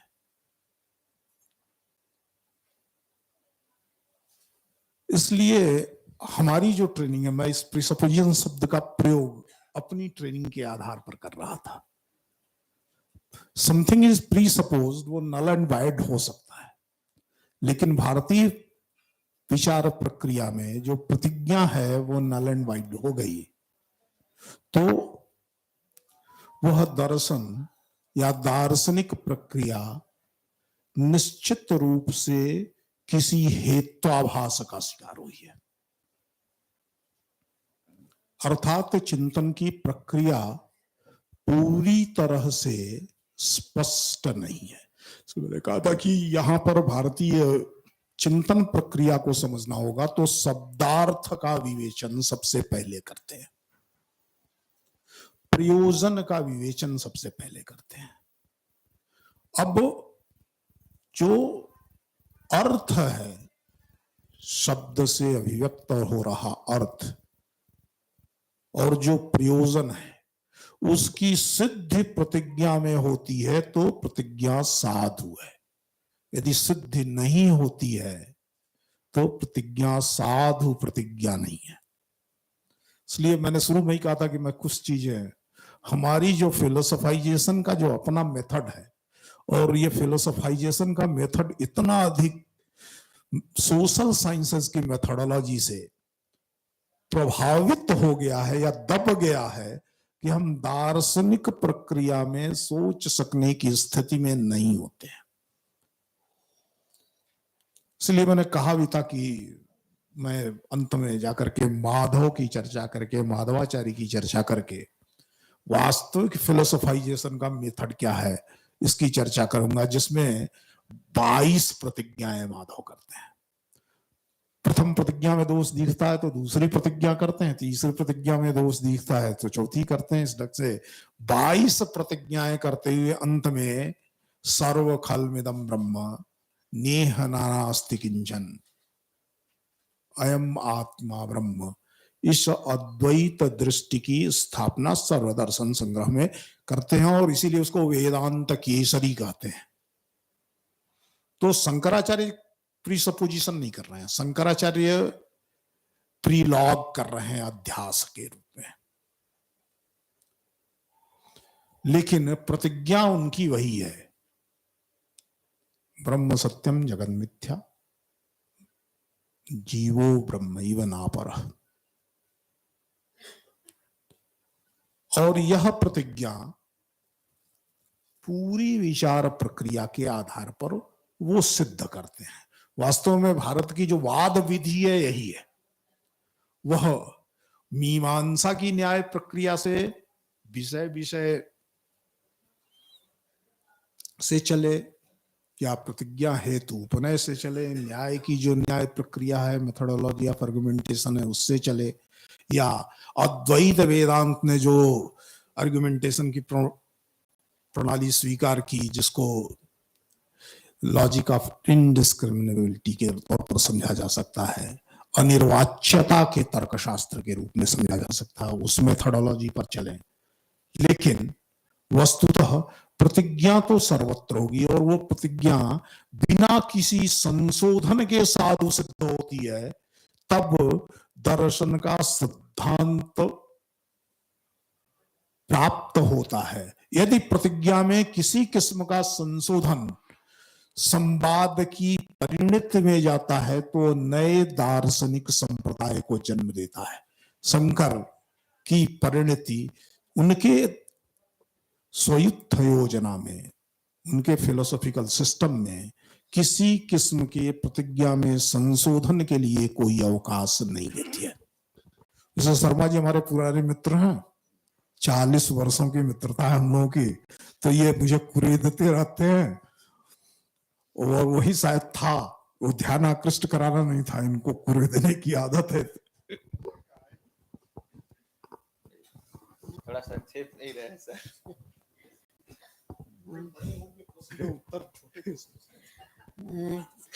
धन्यवाद बच्चे प्रतीक्षा रहते हैं। राम सूरत जी, आपने प्रश्नोत्तर की प्रक्रिया के लिए समय दिया, इसके लिए मैं हृदय से आभारी हूँ। प्रोफेसर रजनीश जी का संपूर्ण वक्तव्य तो नहीं सुना क्योंकि तो मैं थोड़ा विलंब से आई थी, लेकिन जितना मैंने सुना उसमें से 2 बातों पे मैं चर्चा करना चाहती हूँ। एक पे तो मेरा खुद का भी चर्चा करना था मुझे अपने व्याख्यान में, लेकिन समय की कमी के कारण नहीं कर सकी। लेकिन आपने उल्लेख कर दिया नागार्जुन का, तो इस संदर्भ में मैं आपसे एक तो ये जानना चाहती हूँ, क्योंकि आप बार बार प्रयोजन के और प्रतिज्ञा की बात कर रहे हैं, तो जब वस्तुवाद और जिसको कहना चाहिए कि विज्ञानवाद पे डिबेट होता है, वाद होता है, न्यायिक और जो है माध्यम इसमें क्या नाम है, दिग्नाग में, तो उस वाले संवाद में क्या प्रयोजन था और क्या प्रतिज्ञा थी, और वास्तव में क्या वो प्रतिज्ञा सिद्ध हुई? क्योंकि जो नव्य न्यायिक हैं उन्होंने, जिसमें खास तौर से उदयनाचार्य वगैरह ने जब उस पर प्रतिक्रिया की, तो जो उनका न्यायिकों के स्थापित दर्शन के प्रति प्रक्रिया थी, उस प्रक्रिया का मुझे ऐसा लगता है कि वो कमोवेश खंडन हो जाता है। तो यहाँ पर जो सिद्ध प्रतिज्ञा की बात आप कर रहे हैं, क्या इस संदर्भ में ये कहना उचित होगा कि जो प्रतिज्ञा जो है इन्होंने की, दिग्नाग ने या उनके न्यायियों ने, वो क्या वास्तव में इस संवाद का, क्योंकि दर्शन शास्त्र का सबसे महत्वपूर्ण विषय है, जो सत्य के विषय में उठाए गए 2 सवाल हैं कि वो यथार्थवाद है या वस्तुवाद है या फिर वो विज्ञानवाद है। तो एक तो मेरा इस पे प्रश्न है, और दूसरा मेरा प्रश्न संक्षेप में ही कहना चाहूंगी कि जब आपने ये कहा कि हमारे यहाँ की जो आपकी बात मुझे अच्छी लगी कि जो हमारी इस समय की जो मेथोडोलॉजी है वो काफी कुछ सोशल साइंसेस से प्रभावित है, और मैं इस बात से पूरी तरह आपके साथ सहमत हूँ। लेकिन फिर भी मैं इस संदर्भ में एक चीज जरूर जोड़ना चाहूंगी कि आधुनिक दर्शन, जो हमारे आधुनिक नव्य वेदांती हैं, आधुनिक समकालीन भारतीय दर्शन है, उसमें तो विशेष रूप से नहीं, लेकिन जो समकालीन और प्राचीन हमारा नीति शास्त्र है, उसमें जो विश्लेषण की प्रक्रिया, जिसको कि यहाँ पर कहा जाता है, जो मुख्य रूप से एक तरह से दर्शन जगत में लोग देन देते हैं पाश्चात्य दर्शन की, जो 19th सेंचुरी में हुआ, विटगेनस्टाइन और मोर और रसेल वगैरह का, तो वो जो विश्लेषण की प्रक्रिया है, मुझे लगता है कि हमारी जो प्राचीन दार्शनिक पद्धति है उसमें तो प्रारंभ से ही ये शामिल है। जब हम खंडन मंडन की प्रक्रिया से शुरू करते हैं तो पहले जो हम कहते हैं कि स्थापना पूर्व पक्षी बात करते हैं, तो विश्लेषण तो वहीं से शुरू हो जाता है, और बिना विश्लेषण की मुझे लगता है कि कोई भी प्रतिज्ञा, कोई भी प्रयोजन, कोई भी संवाद मतलब अधूरा है, और उसके बिना कोई निश्चित सिद्धांत की स्थापना संभव नहीं है। धन्यवाद।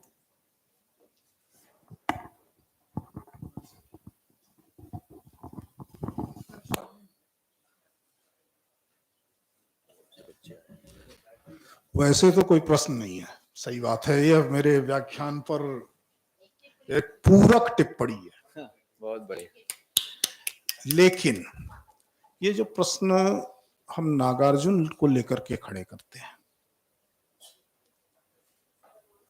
वस्तुतः नागार्जुन प्रयोजन की बात नहीं करता है, और प्रयोजन की बात नहीं करूंगा, यही उसकी प्रतिज्ञा है।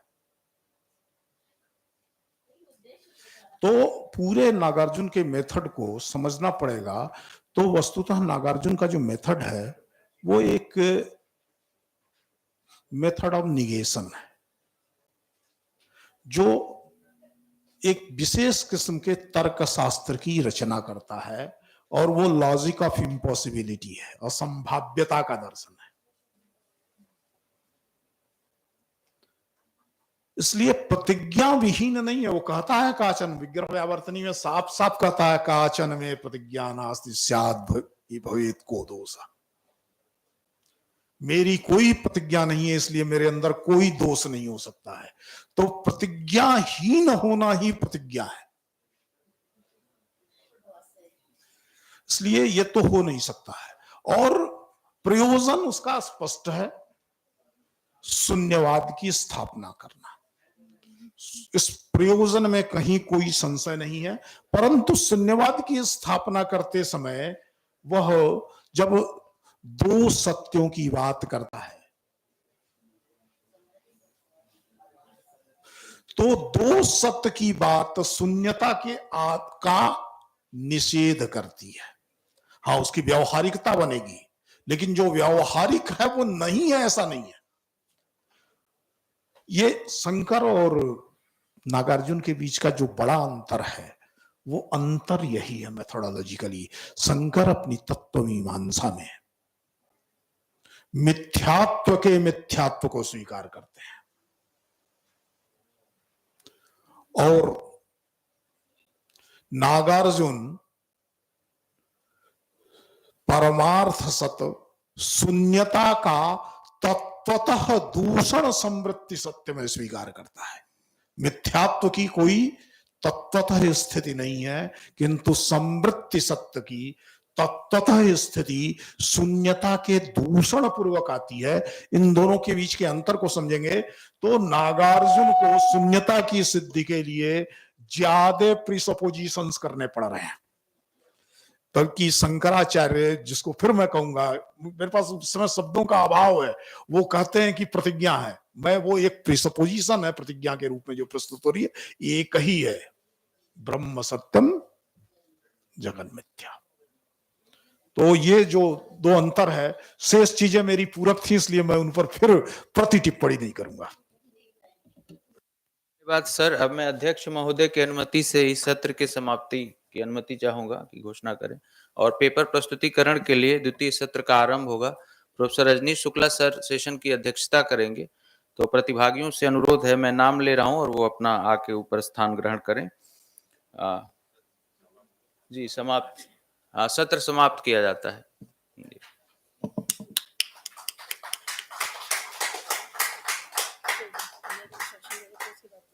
जल्दी करिए। Good afternoon, everyone. It is a delight to see you all here in this hall. We are circulating a visitor's diary, and you all are requested to write your messages, your feedback in that diary on a separate page. Every individual is requested to write on a separate page, and please, below your signature, write your name and affiliation. आप सभी से निवेदन है कि अपना अपना जो message है, अपना जो फीडबैक है, वो एक अलग पेज पे लिखें, और अपने सिग्नेचर के नीचे अपना नाम, अपना एफिलिएशन, और हो सके तो अपना कॉन्टेक्ट नंबर भी लिख दें। तो ये डायरी हम लोग सर्कुलेट कर रहे हैं, जो कि हमारी यादगार के रूप में आपके हमारे पास रहेगी, आपकी यादगार के रूप में। धन्यवाद।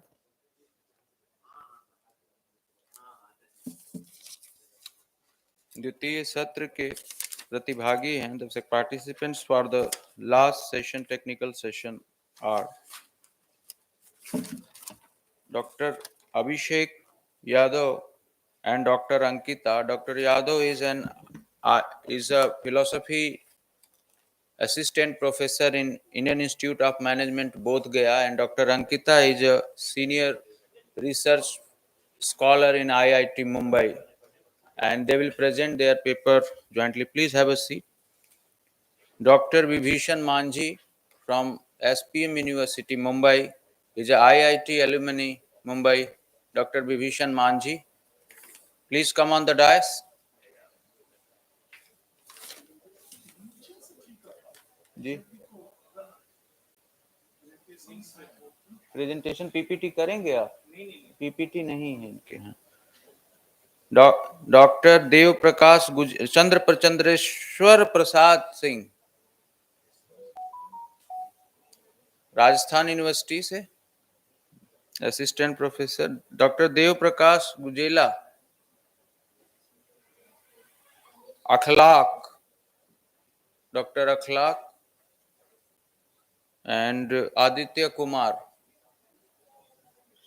जिन जगह नहीं होगी वो उधर ही बैठ लेंगे। अभी अभी एक जगह है, एक लोग आ सकते हैं। अखलाक आ जाओ, ऊपर आ जाओ। और आप लोग अब अध्यक्ष महोदय, आपको मंच है। हमारे पास 30 मिनट है।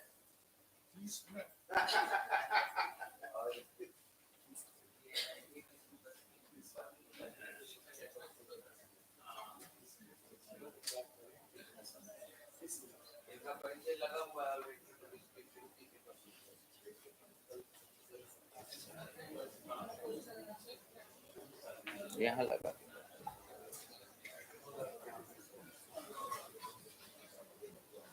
सर कौन नहीं है?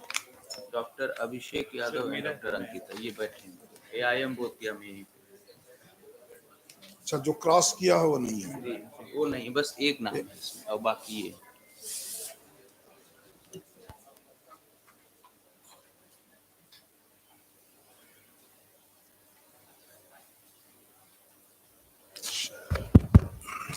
बिना किसी भूमिका के सबसे पहले मैं डॉक्टर अभिषेक यादव से अनुरोध करता हूं, पत्र प्रस्तुत करें।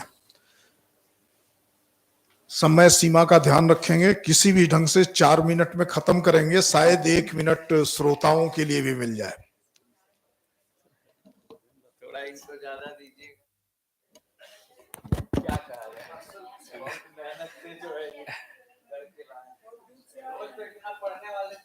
है पार्शियलिटी नहीं है, थोड़ा ज्यादा देने को कहा है, बहुत ज्यादा देने को नहीं कहा। नहीं, बस थोड़ा ज्यादा ही। सो सभी विद्वत जनों को मेरा प्रणाम। चूंकि समय कम है, पर मैं भूमिका में 2 शब्द बोलना चाहता था, तो मैं उसका समय लूंगा। पहला मैं ये बोलना चाहता हूं कि ये पेपर डॉक्टर अंकिता और मैंने लिखा है, और हम दोनों ही लोग इंडियन फिलोसफी या इंडियन फिलोसॉफिकल सिस्टम में ट्रेंड नहीं है। बट जब चैलेंज जी ने वो फ्लायर भेजा और उसमें एक सेक्शन था dialogue between Indian and western philosophers, so उस समय जो हम पेपर पे काम कर रहे थे उससे कुछ इंसाइट्स आ रहे थे और हमने ये डेवलप करने की कोशिश की है। और दूसरा सर, आपका व्याख्यान सुनने के बाद मुझको ये लगा कि शायद मैं इंडियन फिलोसफी में इसलिए ट्रेंड नहीं हूं क्योंकि मुझे ऐसे टीचर नहीं मिले। आपको मैंने सुना तो मुझे लगा, मतलब मैं पूरे समय बैठ करके सुन रहा था और जिस मंत्र मुग्ध हो गया था आपको सुनते हुए, तो मुझे ऐसा लगा कि शायद ये वजह रह गई कि मुझे वेस्टर्न फिलोसफी के बेटर टीचर्स मिल गए जो मैं उसमें ट्रेन हुआ। Okay, so the title of my paper is Mind, Brain and Controlled Hallucination, and as sir was also pointing out that it's quite difficult and it's not uh,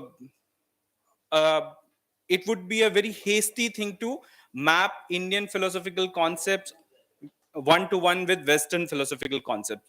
And since I have been trained in philosophy of mind and cognitive science, so I always found it that whenever I read somewhere that people have equated Western mind with or tried to map that theory on Indian philosophy, I always used to think that this doesn't seem right. And again, going back to Sir's talk, because I found that very interesting that, sir, I was looking for those exact words, that every word has a distinct meaning.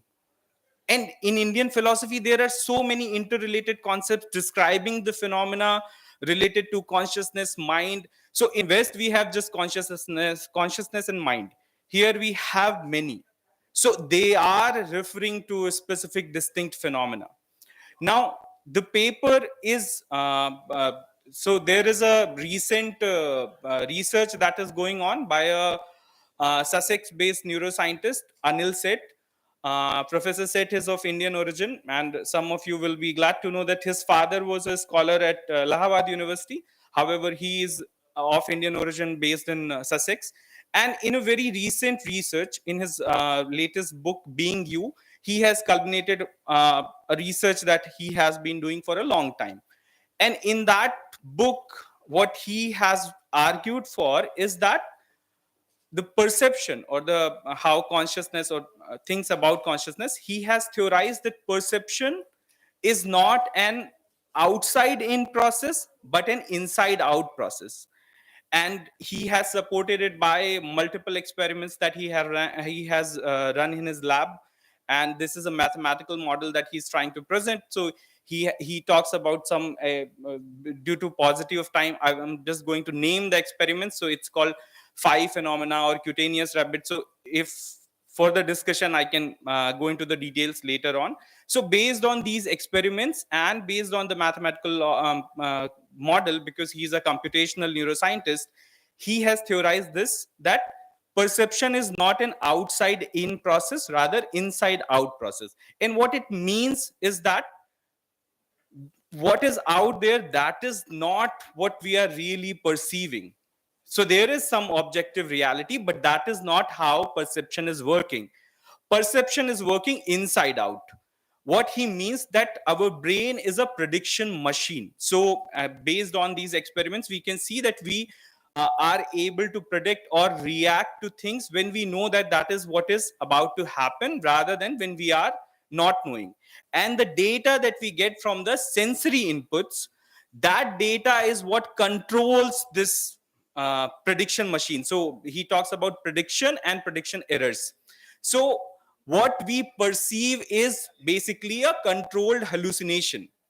Now, whenever we hear the word hallucination, we start thinking that, someone is talking about something or nothing real being out there. So when he's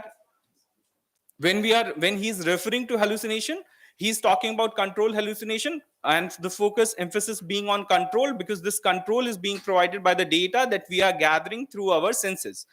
So perception, in reality, what he says, that when we talk about hallucination in general terms, hallucination is an uncontrolled perception, and what is the real perception is the controlled hallucination. Now, when I'm reading this theory, and this is proving to be a big breakthrough in the circles, and I'm reading through the papers, the first thing that struck me, based on very, very limited knowledge, to be very frank, कि नौसिखिया होना better है बहुरूपिया से. So I'm saying that I am very based on very limited knowledge of Indian philosophy. The first thing that struck me, that whenever Seth is presenting his theory, it's seeming very counterintuitive to the audience that is trained in Western philosophy. But when we come back to Indian philosophy, these concepts we have discussed in different terms in different philosophies. And it's not counterintuitive, and it's not leading to, of course, it may have been interpreted, or it is sometimes interpreted by, again, Western philosophers, where they try to see. So, for example, whenever there is a discussion about extra physical reality, in Indian philosophy, it does not lead to the dualism of the kind that Cartesian dualism is. But of course, in the hastiness of generalizing or mapping the Indian and Western traditions, people end up saying that whenever there is a talk about consciousness, it leads to dualism. But that's not the case. So the point of the paper that we are trying to develop is that even though there should not be hasty generalization, there is no room for hasty generalization, but there is room for informed parallels that has to be drawn by precisely looking into the concepts, how Indian system have developed those concepts within Indian context, and looking at these concepts, how they have developed. So rather than analyzing one concept in the light of other, we have to look both independently. So there are, again, for the paucity of time, there is another similar informed parallel that we came across. There is a concept called multiple draft model presented by a cognitive scientist, Daniel Dennett. And that multiple draft model comes very close to, when I read that, and then I came and read about Anat in Buddhism, I found that the similarity is striking. Of course, that concept was celebrated there, that it's a new thing. And here that concept is available for a long time. So finding those, if whenever we are talking about the dialogues between, so the section was dialogues between Indian and Western philosophers. So we thought that by developing these, we can initiate or try to establish a dialogue between Indian and Western philosophers. That's all. Thank you.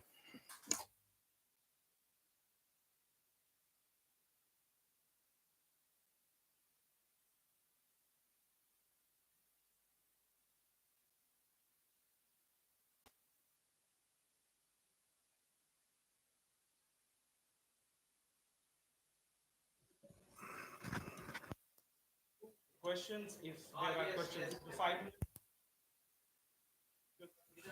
Yes, yes, sir.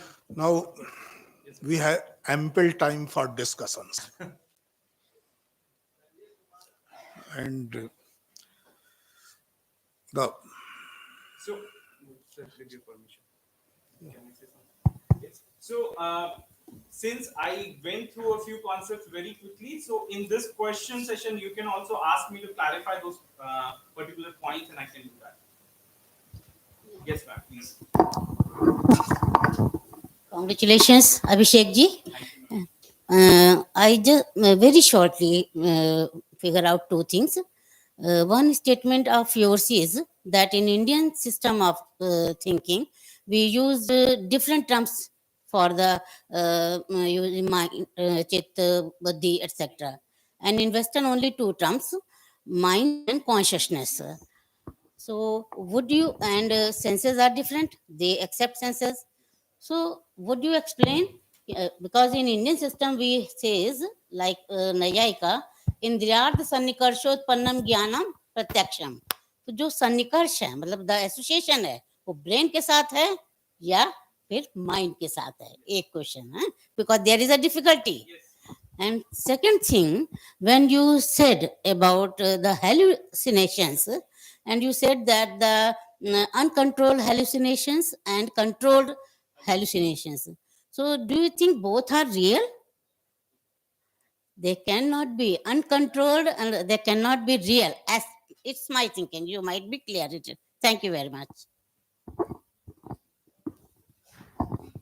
Thank you so much, ma'am, for both the questions. So the first, when you said about the connection vis-a-vis mind or the brain.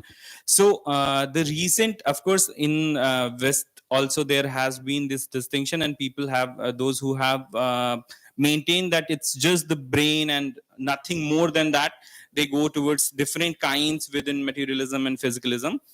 And there are people, those who believe that there is some conscious element other than those physical element, that they go towards panpsychism. Now, when I am talking about vis-a-vis this recent book and work of Anil Seth, what I assume and what I have based on what I have read Seth's work, he doesn't make this distinction. So it's the brain activity. Although he believes that there is something distinct about our consciousness, but it's just a product of the brain. Of course, he falls in the physicalist school. But the and that brings me to the second question also, that when I talk about controlled hallucination and uncontrolled hallucination, so when we talk about hallucination in general, what it is according to Seth is uncontrolled perception. So since our brain is a prediction machine and it's trying to pick out the pattern, sometimes we see clouds and we see a face.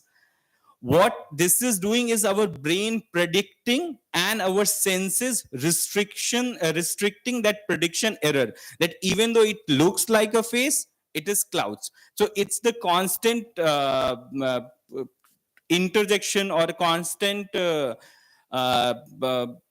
interaction between our brain as a prediction machine and our senses as reporting prediction errors.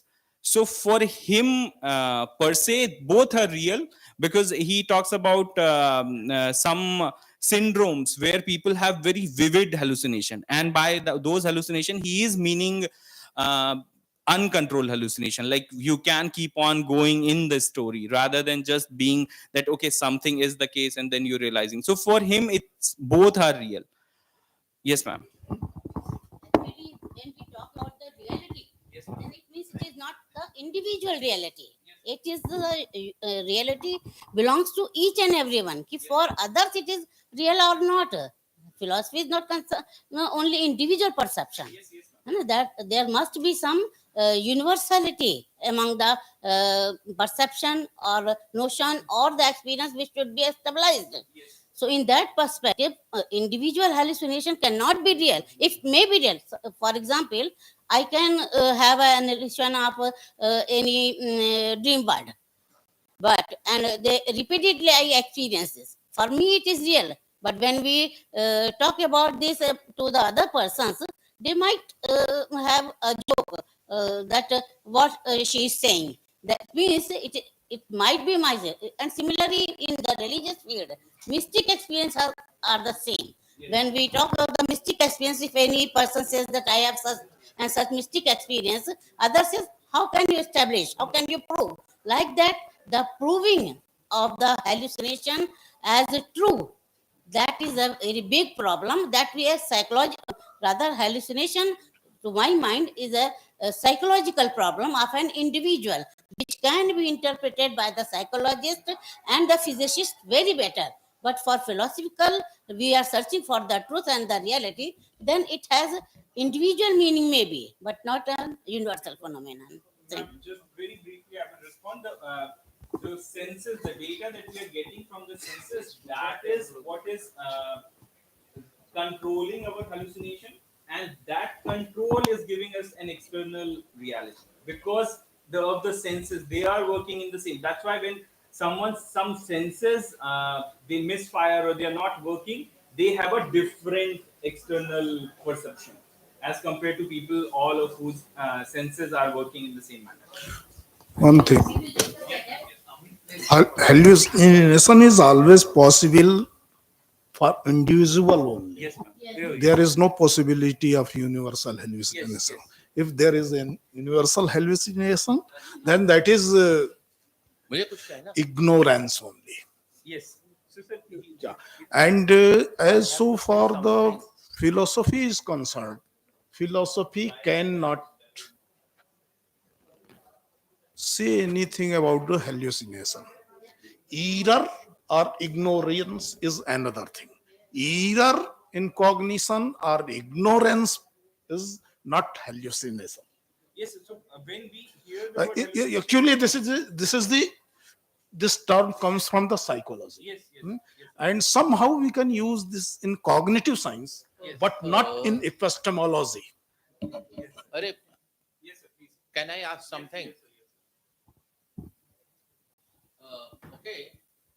Rajneesh has started discussing the same thing, which I want to put it further. Actually, talking about controlled hallucination and uncontrolled hallucination, right? The better expression for your controlled hallucination has to be your erroneous perception. That will be uncontrolled. No. Erroneous perception. Can I give? I can give example of erroneous perception in philosophy. What we do. Yes. Falsified, that is not uncovered. Yes. That is Like your analogy of rope and snake. You see. and controlled perception. If I You may say- say, yes, sir, please. Analogy of rope and snake. Yes, is sir. common analogy. Yes, sir. That is that comes under your control hallucination. Yes, Because sir. later it is subjective. No? Yes, sir. So what's happening when you took that snake to be a rope? Yeah. Because you didn't receive enough data through your senses. That's why the first time I said that there are two things. One is your brain predicting and your senses curtailing that prediction. So the first time you didn't get enough data, so you made a prediction error. The second time when you got better data, you had a clear prediction. So earlier it was uncontrolled, and the moment it became controlled hallucination, you were able to figure out that it's a rope, not a snake. Actually, you see, Yes, sir. in philosophy, when we make use of word hallucination, Yes. hallucination is related with something non-entity. Ali के लिए hallucination का प्रयोग किया जाता है. जैसे example will be sky lotus. Yes. हाँ? They can't, there's no sky water. Some That- parent go back. That is That is hallucination, uncontrolled. uncontrolled. Yes. On which we don't have to control. Yes. But control hallucination is basically your erroneous perception. No, sir, I that feel. would be uncontrolled only. The moment you Oh, get, why you are saying? the moment you get Why- enough why? senses, the moment you get enough senses, it is the controlled perception, and you are able to figure out what that really was. That's why the rope and snake example earlier, it's an erroneous perception when you saw it as snake. The moment you got enough data through your senses, you figured Right, it out that right, it's a right, right. Yes. You see, in case of control hallucination or erroneous perception, it can be corrected. But in case The of moment it is uncontrolled, corrected, it's yeah, controlled. in case of uncontrolled hallucination, there is a possibility of correction. That's what happening in the rope and error case. You can pick out two different instances where you were not able to figure it out that it was a rope, not a snake. Yeah. Second time when Yeah. you were able to figure out that it's a Yeah, rope and not yeah, a snake. that is clear. The process is clear. Yes, sir. Your control hallucination is something like erroneous perception, No, that and is in uncontrolled hallucination, there's no possibility of rectification. Will you agree with this No, sir. my statement? I won't agree. I'm saying that Sir, for should I say uncontrolled hallucination, it is uncontrolled till you can confirm. If you can never confirm, it will remain an uncontrolled hallucination. Yes. Actually, the debate is. Yes. Sir, I would like to share. Sure. Yes, sir. How can I- Sir, because I am from the field of psychology, so I would like to clarify three terms: hallucination, illusion, and delusion. These are the three words which often people, confuse. Hallucination is what? When you perceive something which is not there. Okay, so even schizophrenia patient, the patient is perceiving because of the dopamine imbalance in the brain. So you cannot say that you can induce hallucination all the time. That is one thing. Now, what is illusion? What is illusion? When you perceive alteration in the reality. For example, snake is not there and you are seeing the snake. That is hallucination. And rope is there and you are seeing the snake. That is illusion. And if you are thinking in a different manner means your beliefs are altered, that is delusion.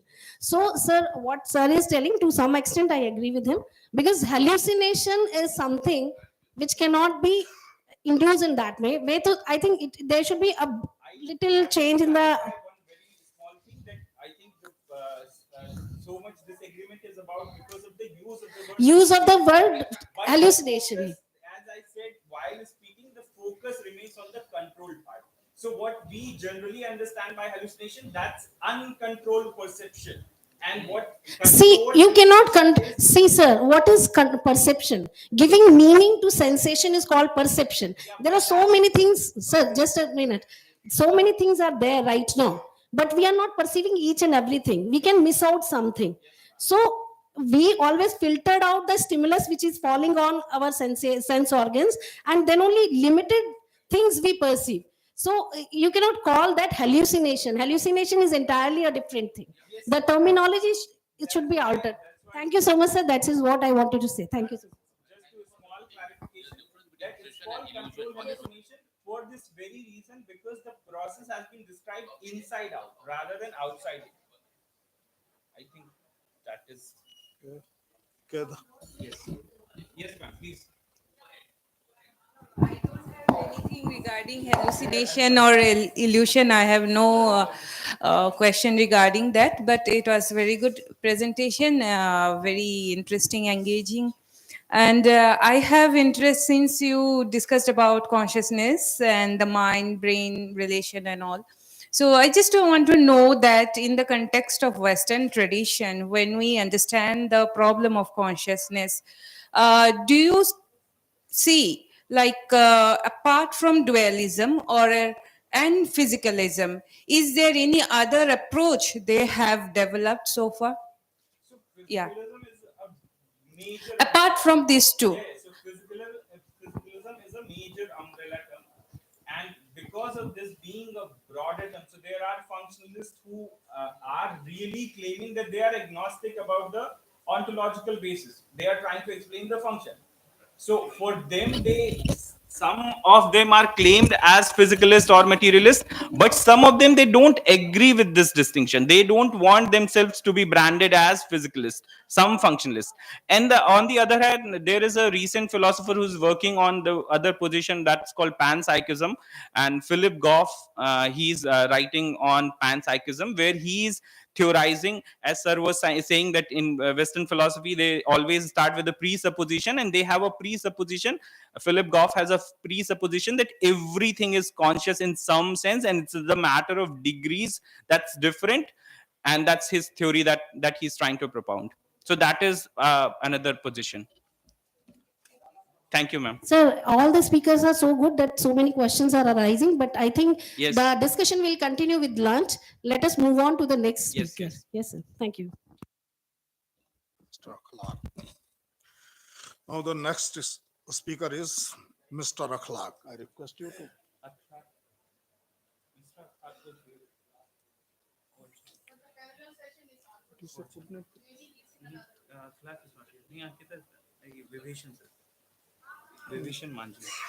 First one. Oh. Okay, the next speaker is Sri Vibhishan Mazi ji. I request to present. Within 5 minutes, we can get 5 to 7 minutes for discussion.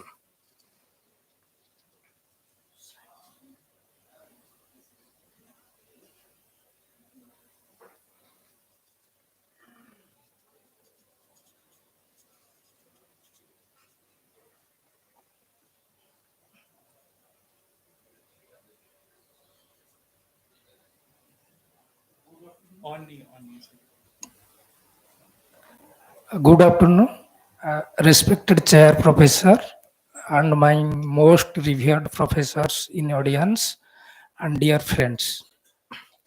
The title for my presentation is on Wittgenstein on eschatology, an assessment from Sri Aurobindo. I am also not from Indian philosophy from my research point of view, but I like Indian philosophy as we are discussing Veda and Upanishads. They are the fountainhead of knowledge. So I also try to sketch my little knowledge to from analytic philosophy to Indian philosophy. But Indian philosophy, the classical philosophy is truly classic. So as there is a time constraint, I am directly trying to go moving towards my topic.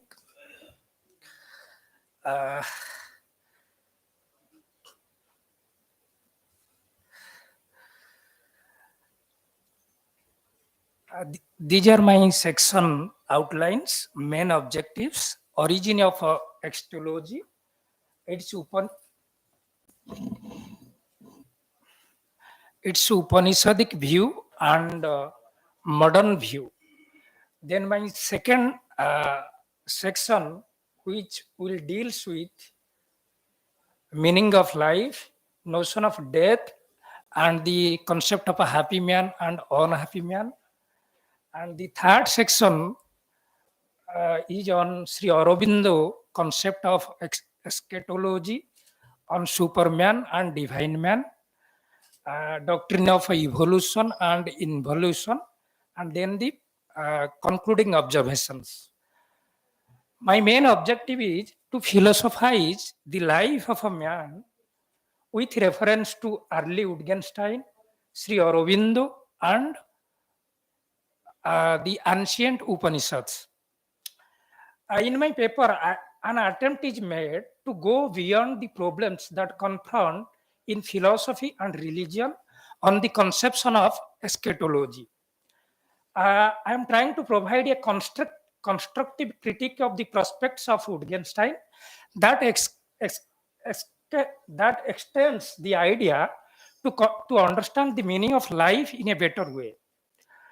I am using the perspective of Sri Aurobindo in a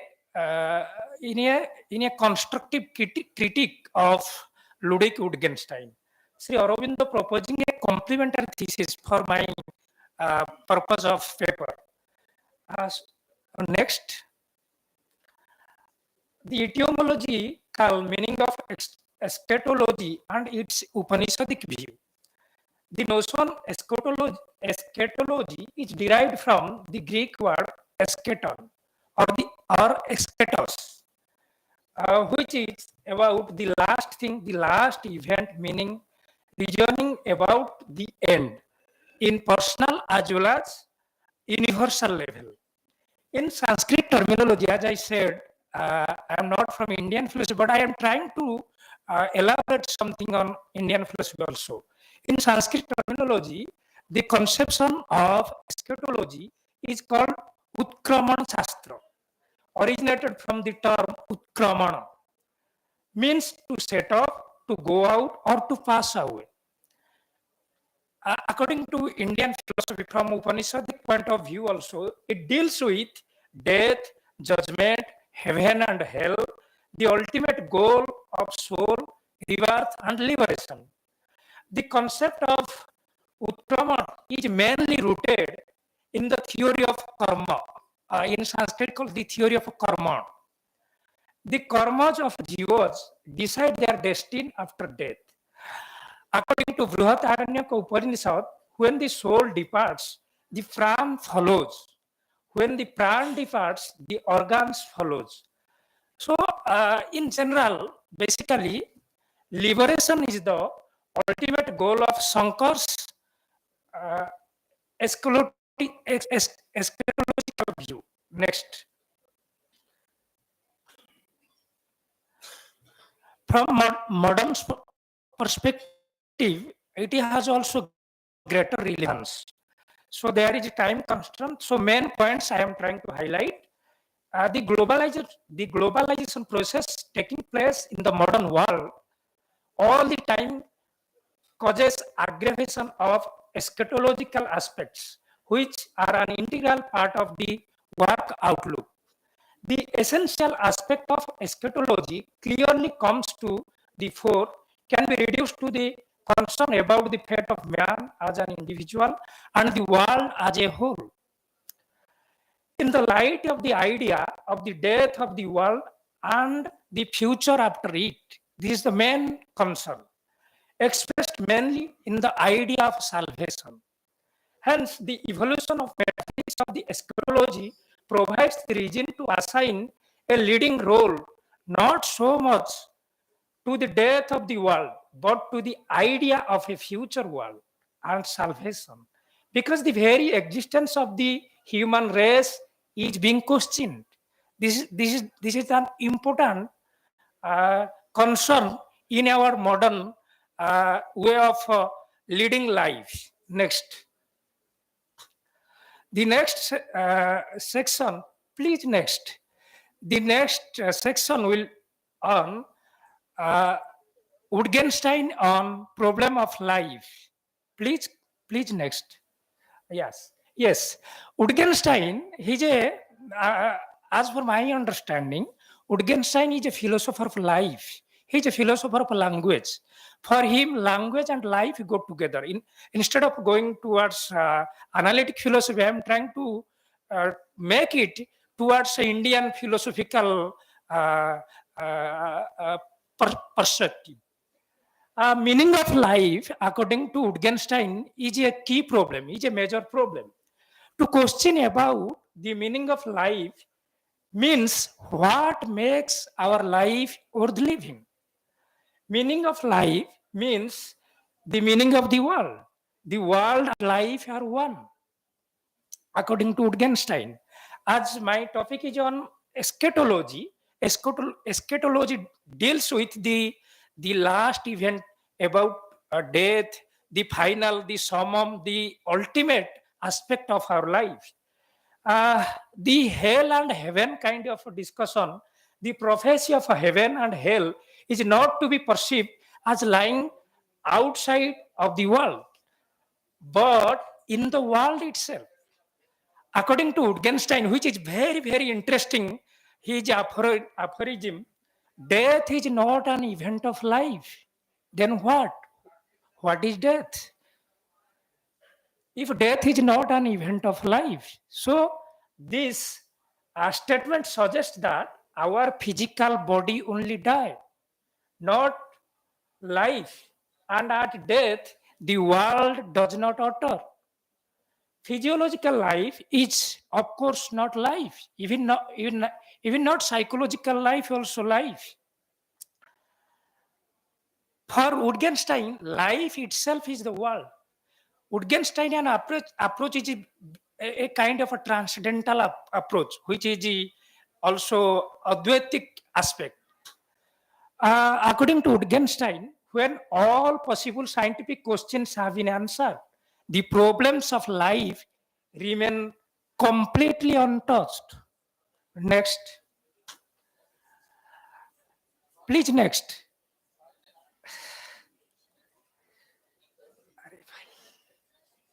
Next. I am trying to give, for our better understanding, one example. Socrates is mortal. Here, mortality is a physical fact. Here, mortality is factual. It is a physical fact. For example, Socrates is a good man. Here, is goodness factual? It is not in the level of mortality. It is related with a higher life, the life of age. Yes, sir. Yes, sir. So, according to Wittgenstein, the life of a happy man and the life of unhappy man are different. So, that is why he stated that the sense of this world lies outside this world. So, the world life is an unhappy life. So, we have to live in the world as a happy man. That is the objective of Wittgenstein, which he stated that is a metaphysical life. Next. And Sri Aurobindo stated that eschatology is the spiritual end of man with an evolutionary teleological cosmology. Sri Aurobindo explained about Superman, divine man. So I am trying to uh, compare and contrast with Wittgenstein. So through evolutionary process, a man can become a Superman, and a Superman can become a divine man. So Sri Aurobindo is trying to distinguish between earthly life and divine life, like Wittgenstein distinguishes between happy man and unhappy man. So what I am trying to say in the conclusion, because in the world, according to Upanishad, because Wittgenstein, he has brought the idea from Indian philosophy only. So the eschatological point is the real state of our life.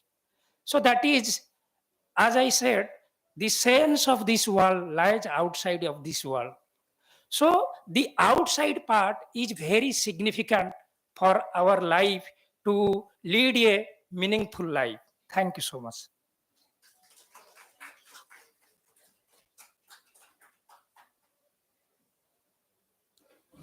We are not having ample time for discussion, but one or two comments, observations are invited.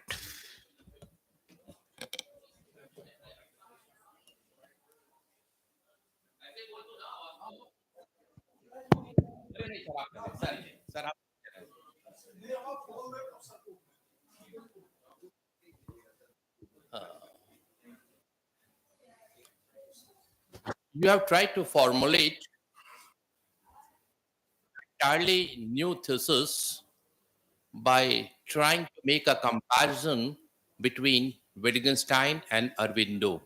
It is something very new for me and fascinating too. But I have great troubles when you are making comparison without any justification. First of all, I would like to know which book you are referring while talking about Wittgenstein. You tell me the book. Which book you are referring? Because you were telling that I'm trying to build my thesis on early Wittgenstein, if I'm not wrong. Have you said this? Have you said this? You are building, you are talking about early Wittgenstein, and early Wittgenstein means Tractatus. and in Tractatus, you find all these ideas. As far as I know, all this discussion comes in your later Wittgenstein. Let me complete. Let me complete. You will be getting good chance to respond me and correct me. So in that situation, your comparison can be, if at all, can be only superficial comparison. And you have said one thing, if I'm not wrong, that Wittgenstein was influenced by Indian philosophy. Can you tell me how Wittgenstein was influenced by Indian philosophy? I have never read this. I've never read that Wittgenstein has been influenced by Indian philosophy, and which Indian philosophical tradition. He was basically an aeronautical engineer, right? And after that, he switched over to philosophy, but he had never studied Indian philosophy. As far as my knowledge goes, please make clarification.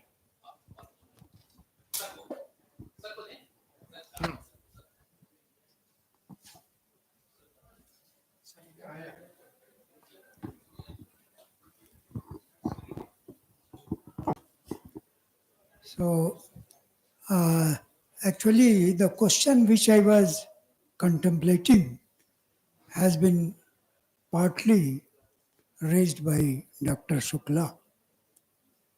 So, this is a far-fetched comparison because Sri Aurobindo is a metaphysician and Wittgenstein cannot be equated or compared very easily. And he has pointed out the one thing which certainly you have to rethink that how the Wittgenstein and Sri Aurobindo can be compared. You have tried to compare, and my objection is that it is a very far-fetched comparison because Sri Aurobindo comes from a different cultural background and Wittgenstein comes from the different cultural background, and philosophizing in the modern age is certainly related to the cultural activity also. Philosophizing is a sort of cultural activity, and the naturally the cultural setting of Sri Aurobindo and Wittgenstein, they are different. Moreover, it becomes naturally it becomes very difficult to accept such type of comparison. Yeah, you respond.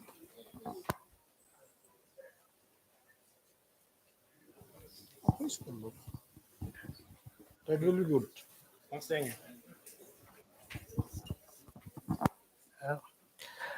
Thank you, sir, for the response. And I have taken the regime from early Wittgenstein age, Tractatus Logico Philosophicus. That is from early Wittgenstein, not later Wittgenstein. Towards the end of, he has written 7 propositions, point one, like this. So towards the end of the proposition, he has mentioned rightly that about death, problem of life, he has mentioned. And in lecture on ethics also, he explained all these things. It is in early Wittgenstein only, sir. Yes, sir. Yes, sir. Because, sir, time constant, so I make it very short. So the important part I tried to explain. Okay. And Professor Sinha, sir, actually I tried to compare, but my proposal is to complement Wittgenstein with reference to Sri Aurobindo. So I am complimenting and I am extending the idea because he explained, Wittgenstein explained on happy man, but Sri Aurobindo is trying to extend it from uh, Superman to divine man. According to Wittgenstein also, a good life is divine life. The notion good is divine in culture and value, as you said, sir, cultural kind of thing. So in culture and value book, he explained about all these things. So good is divine. So I am trying to explain it in order to make a complementary thesis. So in that sense, I can I am trying to answer you, Professor Sina. Not comparison, but complementary thesis. Okay, sir. Thank you, sir.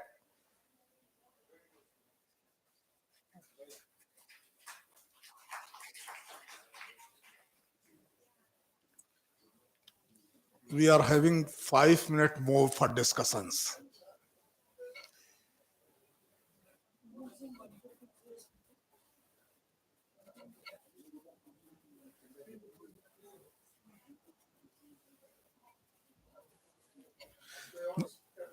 Then I can give the presidential remarks.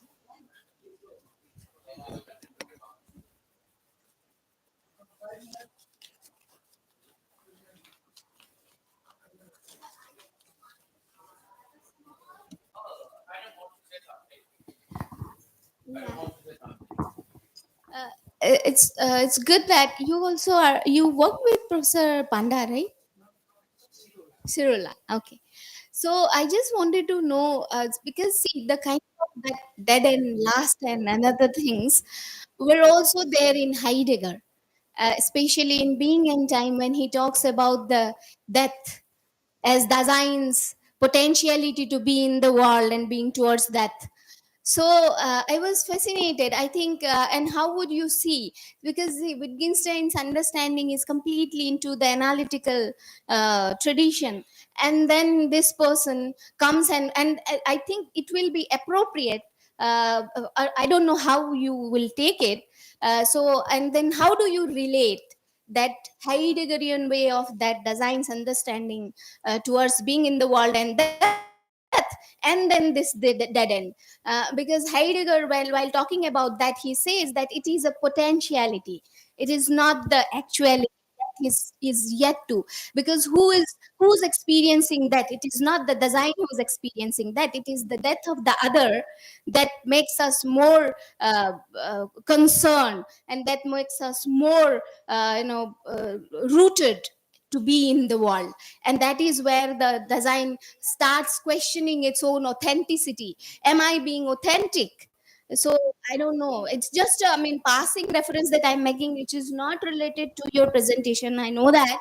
But then because I could not resist myself because of this continental idea of death, and then because it is that which you have highlighted in case of these two philosophers and tried to have made a comparison of it. So I just wanted to know if you would like to answer, that's fine, or if not, then maybe we'll, but it's very fascinating. Thank you so much.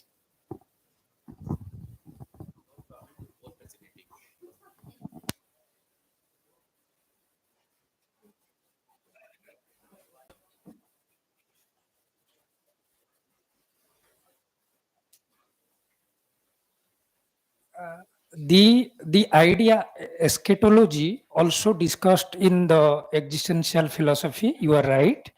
And Heideggerian part I actually not focused on it, and I will try because death is a process of life. So after that there is also life. So actuality will work here. The potentiality will work here because according to our karma, our karmic process, according to Sri Aurobindo also, our life will go move forward, upward. It is a process, evolutionary process. So you are right. Okay, thank you.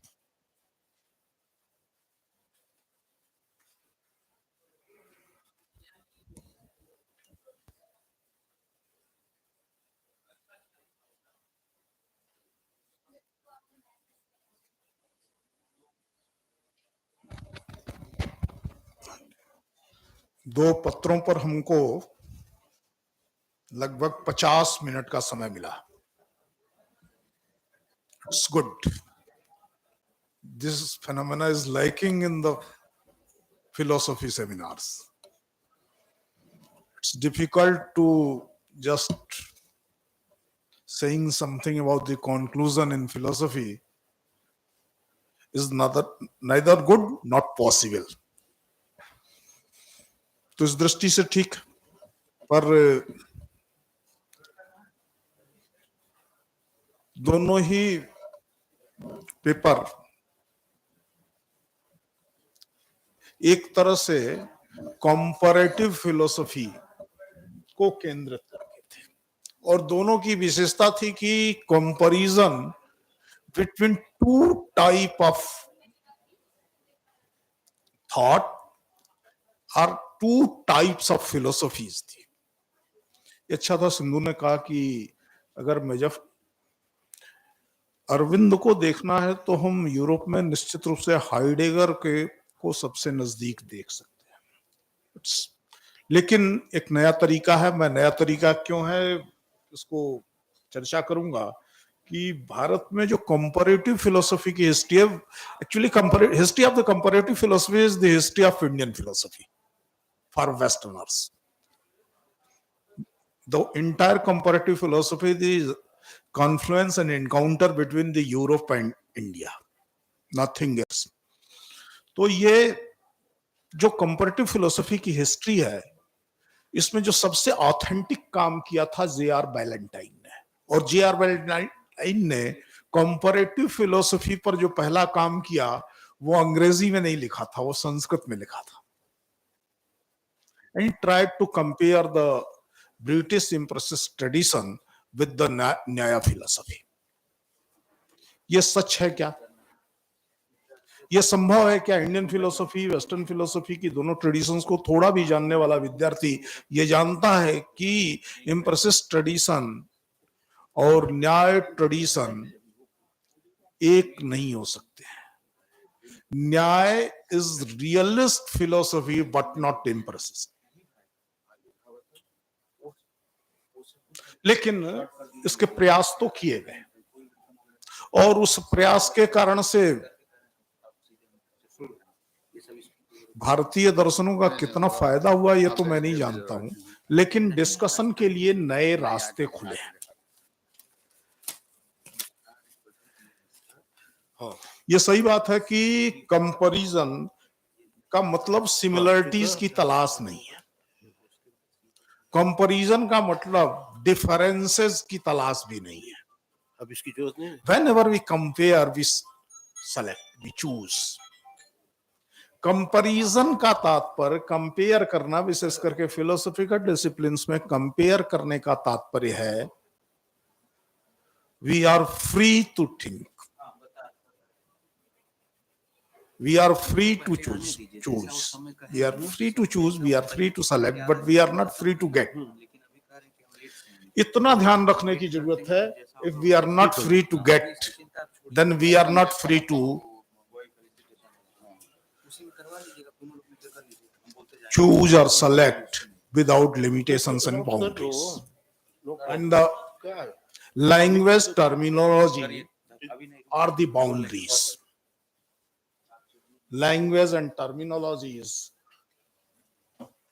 expression of experiences in particular term is our boundaries. We cannot violate that. And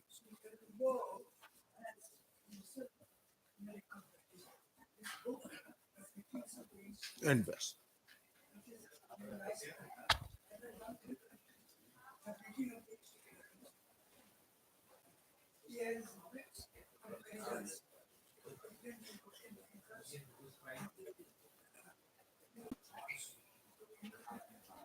Yeah.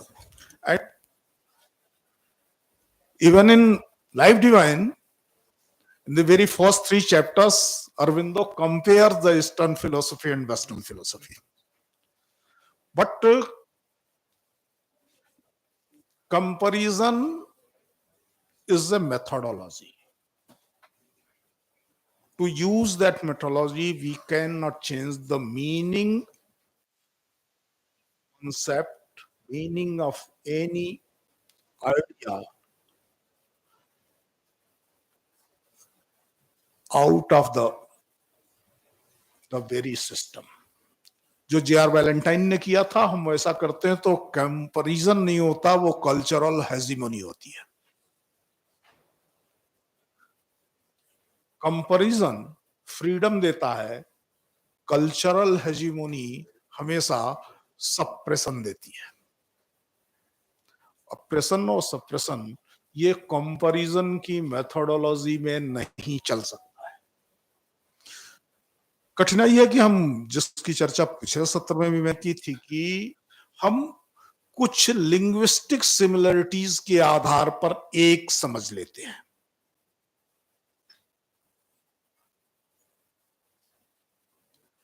लेकिन linguistic similarities के आधार पर जो meaning entity है वो एक होती नहीं है। इसलिए ये सही है कि भारत में जो कंपैरेटिव फिलोसफी का हिस्ट्री है, that start with the comparative linguistics, then after there is a long time of the development of the comparative religion, and then after the comparative philosophy comes into existence. अब इन तीनों प्रक्रियाओं के होने के कारण, और ये मैं कहूंगा कि ये यूरोपियंस ने किया, उन्होंने जानबूझकर किया, सबसे पहले कंपैरेटिव लिंग्विस्टिक्स की, कि जिसके आधार पर इंडियन क्लासिकल लिटरेचर में प्रयुक्त कॉन्सेप्ट को वो अपने अर्थों के नजदीक ले आ सकते। Then after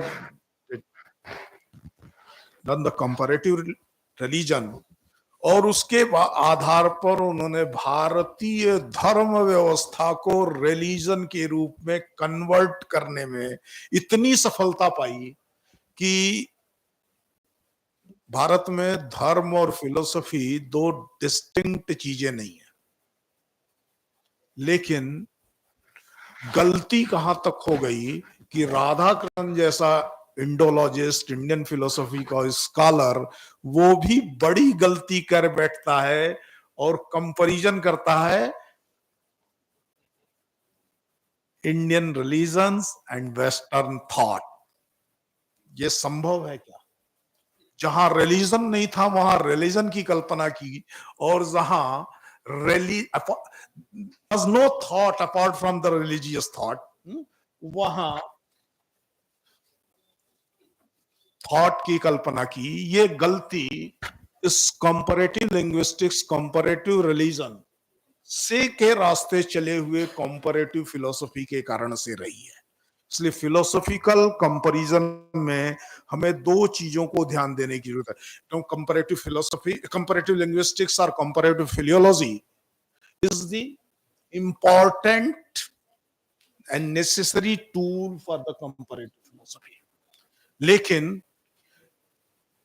comparative philology is not comparative philosophy at all.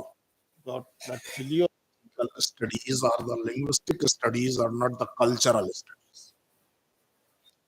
इस थोड़े से अंतर का विचार करते हुए अगर करेंगे, ये अच्छी बात है कि हम सबके मन में भी आ रहा होगा इन दोनों पेपर को जो broader theme of the seminar है उसके साथ कैसे जोड़ेंगे।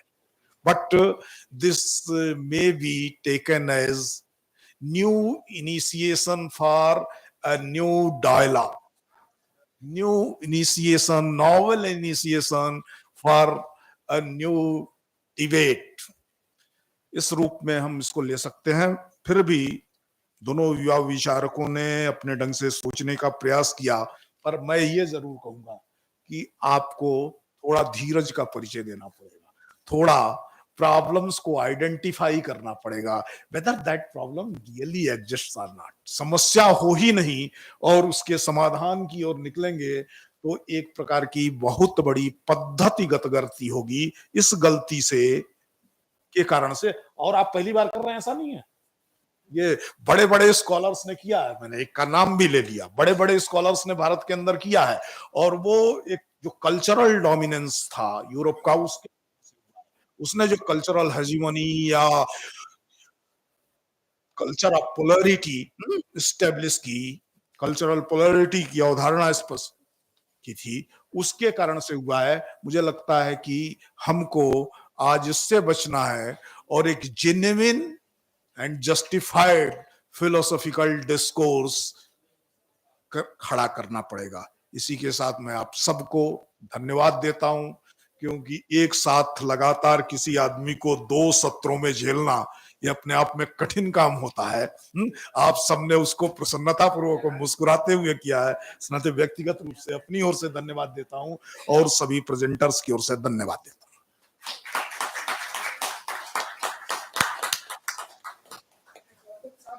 धन्य कई बार हो चुका है, 3-4 बार। इनका सम्मान रोज हम करते रहते हैं विभाग में जो है, और यहाँ भी 4 सेशन अधिक।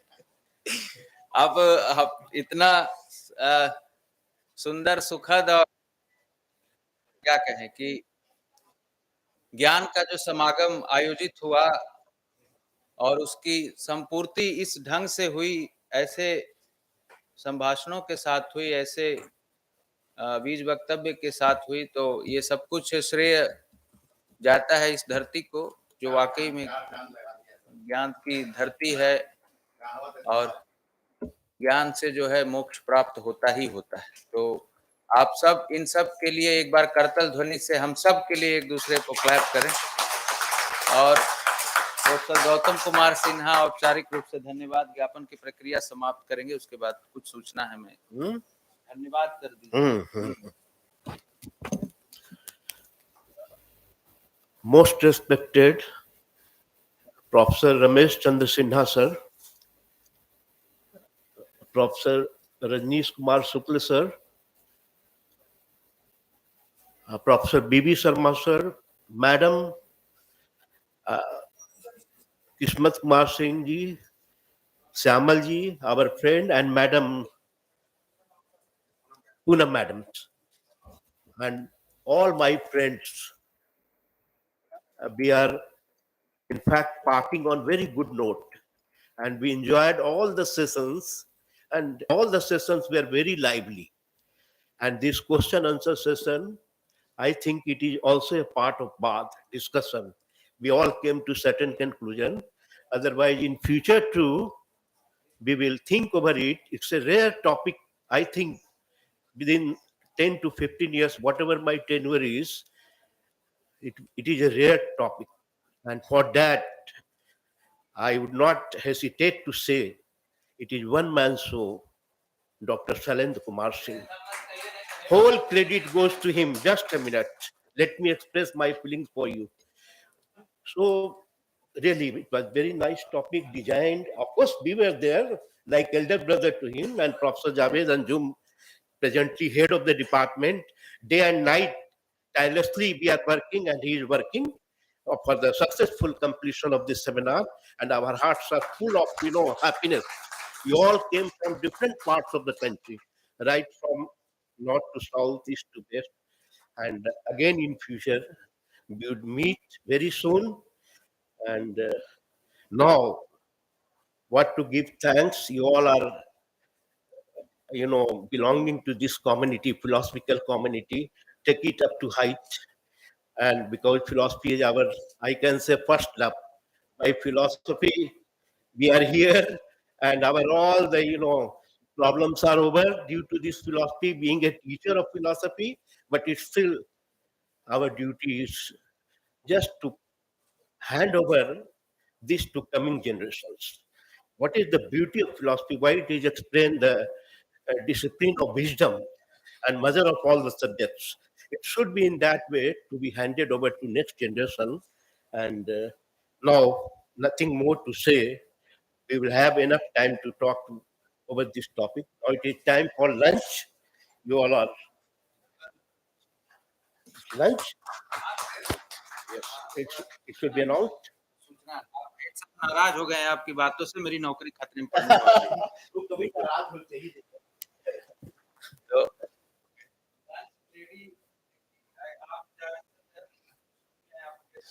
चलेंगे और बाकी सब लोग जहाँ डाइनिंग हॉल में खाते हैं, ठीक 2 बजे